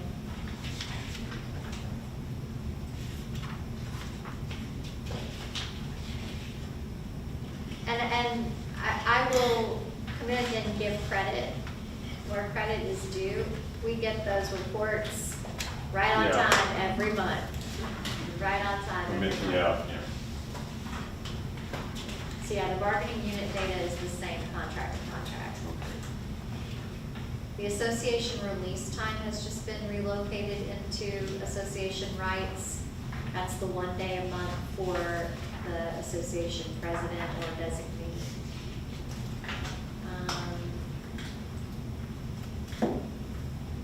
And then the new employee onboarding is a combination of existing and new language. So for instructional, under the new section in new employee onboarding, we are asking to replicate the language that already exists in the support contract. District shall make available to all newly hired bargaining unit members association information when the association remembers to provide that document. It gets distributed. And then in a previous session, we talked about the association being invited to be present for district new employee orientation events with an option to request up to 20 minutes on the agenda for the association president or designee when site-based orientation meetings are held. The association rep may request the same. So that's really new language for consideration that we think addresses one of the interests we brought to the table previously. I can speak to the new language, and that's not something we're interested in adding. I can tell you the current superintendent has made clear his relationship with CCA is important to him. He's, I felt, gone above and beyond to try to be as inclusive as he can. He's had almost every opportunity provided Christian, or actually added Christian that I noticed. I know that welcome back, I don't think he had you up on the stage. The welcome back, the new teacher you did. Welcome back was just a kind of a wave, there's Christian back there. Yeah, but there's not an interest on our part to that to be added to the new employee orientations. We have no problem handing out the information to new hires. Just, we would try our very best to hand it to just those that are represented by CCA, and not like a custodian, because that leads to a lot of confusion whenever they start getting confused. So we will do everything we can to try to keep that, but some of those new hire orientations down to the basement can get a little bit confusing. So we have no problem doing that part, but adding, being present for all new hire events, and having up to 20 minutes on the agenda, no, we don't, we're not interested in adding that to the contract. What's the nature of the concern for providing the space? Because it's something that's being done now, we don't feel that it needs to be in contract. I said our superintendent has made it clear that he will, because these meetings and events are events that are put on by the school district. The superintendent's the CEO of it, but he's the one managing it, and if he determines it's appropriate, he'll have the association president there. You know, it does that many times. There are times where that may not be the case. Does, do the new employee orientation events ever include outside groups to present? Only combined benefits group. They're the ones who do the open enrollment for us now. They come and explain about the ancillary benefits, because they also explain about the new hire portal, if you will, what you did the other day, the B-script, right? How to explain to people how to go through and do their new hire benefits package on there. So they're there for all of the new hire orientations to explain that to people and answer any questions they have on that. That said, we don't have any other outside people. Payroll's there, Andy's there, and the CBG is there. At the end, they talk about maybe 15 minutes. Yeah, they talk, and then they ask them if you have any questions onto the portal, the that's not open enrollment, the new hire portal. Because some of them by then should have gotten emails, so they go in and they log in and stuff like that. Is that just the one main one at the beginning of the year? Because the one that I went to didn't have anybody except. No, yeah, that's because of District the one, staff. yeah, that's because of the one you happened to go to, someone wasn't there. Yeah, Okay. I mean, we can speak to it, but whenever they're possible, we have them come over. Okay. Like sometimes we'll have 3 people there, 3 people scheduled, 1 person shows up. Sometimes we'll have, over the summer, we may have 30 to 40. Yeah, we may have 30 or 40 that are there, and a lot of those are the same teachers, usually teachers, that are then at the new teacher orientation. That's why you don't see new teacher orientation, the benefits presentation that we used to do way back in the day, when we had people go from room to room. We don't do that now because we're meeting them down here just to talk about benefits. Because we've learned that that day is a little too much information to throw in health insurance. So we have a lot of those. Those are weekly meetings that we have for new hires. Well, they're almost every week, aren't they? Yeah, it varies. Yeah, Yeah. depends on when people are coming in. There will be some, when we come back in January, there'll be a lot of people coming in right at the end of Christmas. Over the summer, there'll be a lot. August, there seems to be a ton, as we're hiring new people at the very beginning of the school year. So I'll just point out that this is not unusual contract language. There are an awful lot of locals and districts that have brokered a standing agreement that because the association is the collective bargaining agent and representative for everyone who sets foot in that meeting, that having an opportunity to acknowledge you have a contract, we negotiate it, we enforce it, together we work together to improve your working conditions, that those are not in any way outside the scope of a welcome to our district kind of conversation. So it's also something that would cost the district nothing to offer.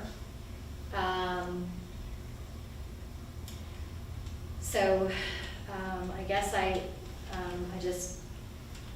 still fail to understand why that's concerning language, but. May I speak, please? No, yes, ma'am. Sorry. Sorry. See, behind me. Yeah. You're gonna have to yell out, man. We just can't see you back there. Go Yes, ahead. okay, know what you're trying to say, you Yeah. can't see me. I just want to, just speak, just briefly. I hear what you're saying, Mr. Barmer, in reference to Dr. P. Would being very transparent. He's definitely been very vocal of how he wants to definitely be transparent. As we have spoken earlier, when we are making this contract, we want to make sure that those that come after us in the future will understand. So although he may have the mindset of being working very close with CCEA, the next administration may not. So as a teacher, and when I came, I remember that Vicki at the time was the president of CCEA, and it was at Citrus High School, and she had a booth, and she shared with me what it was all about, and I do appreciate that. No, she was not a part of the agenda, what's going on. You did mention that during the new hire process that they meet, would it be possible or consideration just to give that Christian maybe 15 minutes, just to share who we are, let them see his face. He doesn't have to go into it a lot, and just hand out some brochures where they know that we exist, not trying to sway anyone any kind of way, just an option for them to put a name with a face, here's some brochures of who we are and what we do, and be done with it.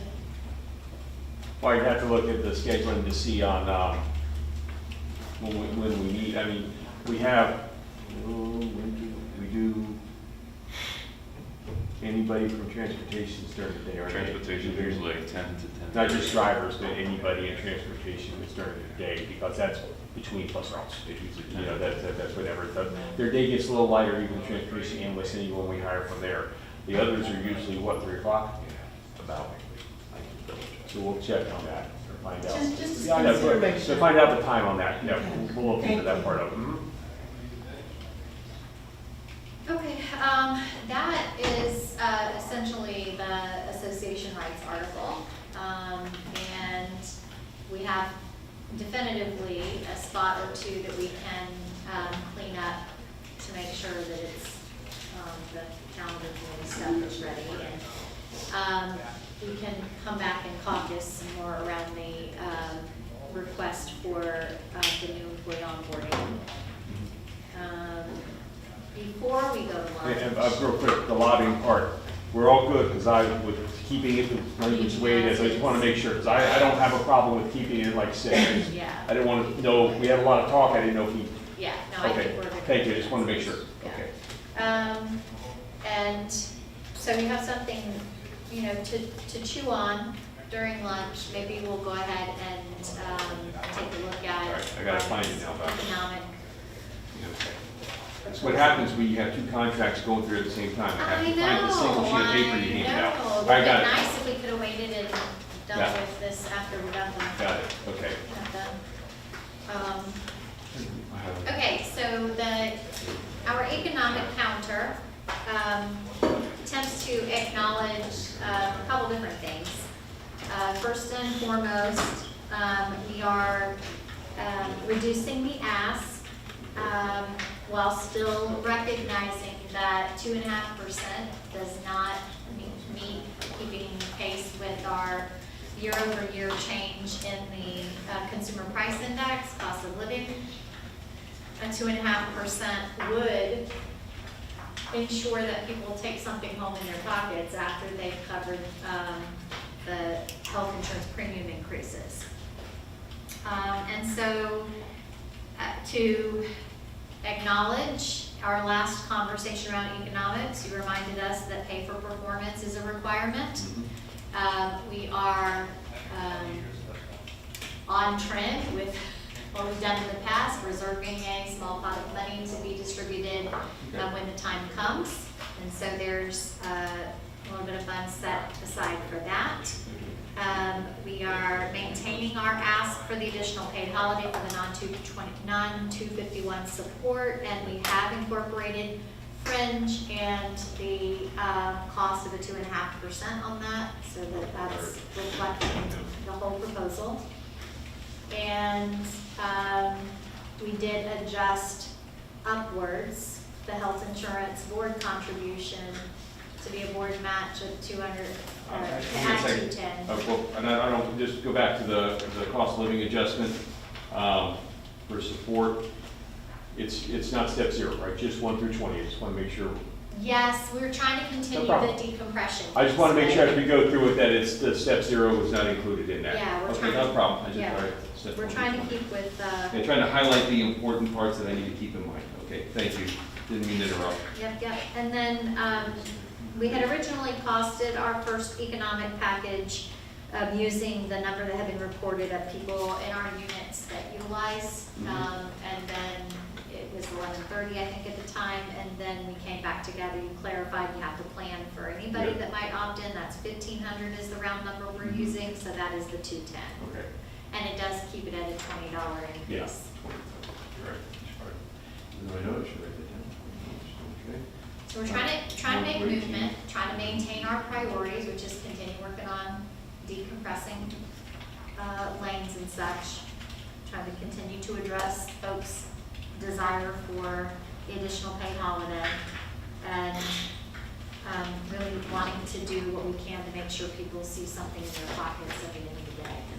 And just to clarify for all three people who might be watching this, on both the classified and the professional technical, classified support on step 21, who did not receive a step increase will receive the additional 0.75, right? Yes. Those who went to step 21 Correct. already got their step, okay. Yes, Gotcha. yes. I just wanted to make sure who did not receive a step increase. Okay, no problem. Just wanted to make sure. I had a feeling I just wanted to verify that. I know, every time we draft one of these, we Yeah. try to be So what that'll as very be- clear and specific as we can. Yeah, and so what that would be is So it's not- adding another step onto both of those, which is really the only fair way, because if not, we're gonna run into the same problem again. It should be adding another step, so it would be a step 22 for classified and a step 20 for PT. Is everybody, right? That's how it's used. That works out to make that, we've always done that in the last 5 years, to make that a step. I think the idea is that we don't want folks at the top to feel that they're stagnating, right? There are, obviously, people who've already received some sort of bump in pay in this unit, and there are folks who have not. Correct. Who haven't seen any increase. No, I agree. So doing a little more for them Yeah. makes sense. But like I said, by adding the step then takes the thing for next year, we have a place for those to go who have stepped to the top now to know that there will be a step increase. That's what we've done in the past few years at least. Does anybody have an issue if that's what we're talking about? I want to make sure kind of globally, we're kind of all talking the same thing. Okay, I just want to make sure. And by the way, those of you who aren't, we didn't always do that. No. Right? Greg knows, we didn't always do that, it kind of messed things up a little bit, it kind of got a mess, so I feel like this is what we've done here in the last at least 4 or 5 years. Adding that step has made it a little clearer as to what's going on. So as we, as Val said, chew on this, I wanted to kind of keep that part in mind. Because they do actually support, and PD actually have steps, so we'll look at that as well. So the total estimated cost, including fringe and all adjustments, is 2.36. And we have already verbally TA'd no adjustment to the placement schedule or the supplement schedule on the instructional side of the house. And whatever we do end up determining for economics will require us to revisit Yeah, go back in and, the schedules for support. yeah.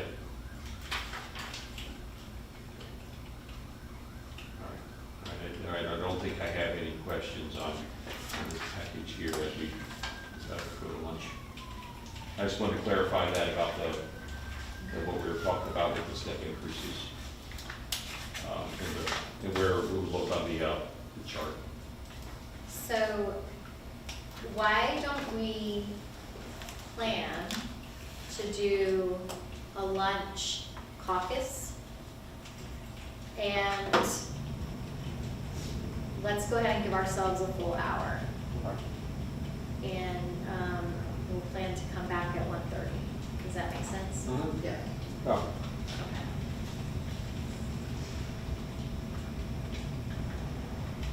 Okay. Yeah. All right, no problem.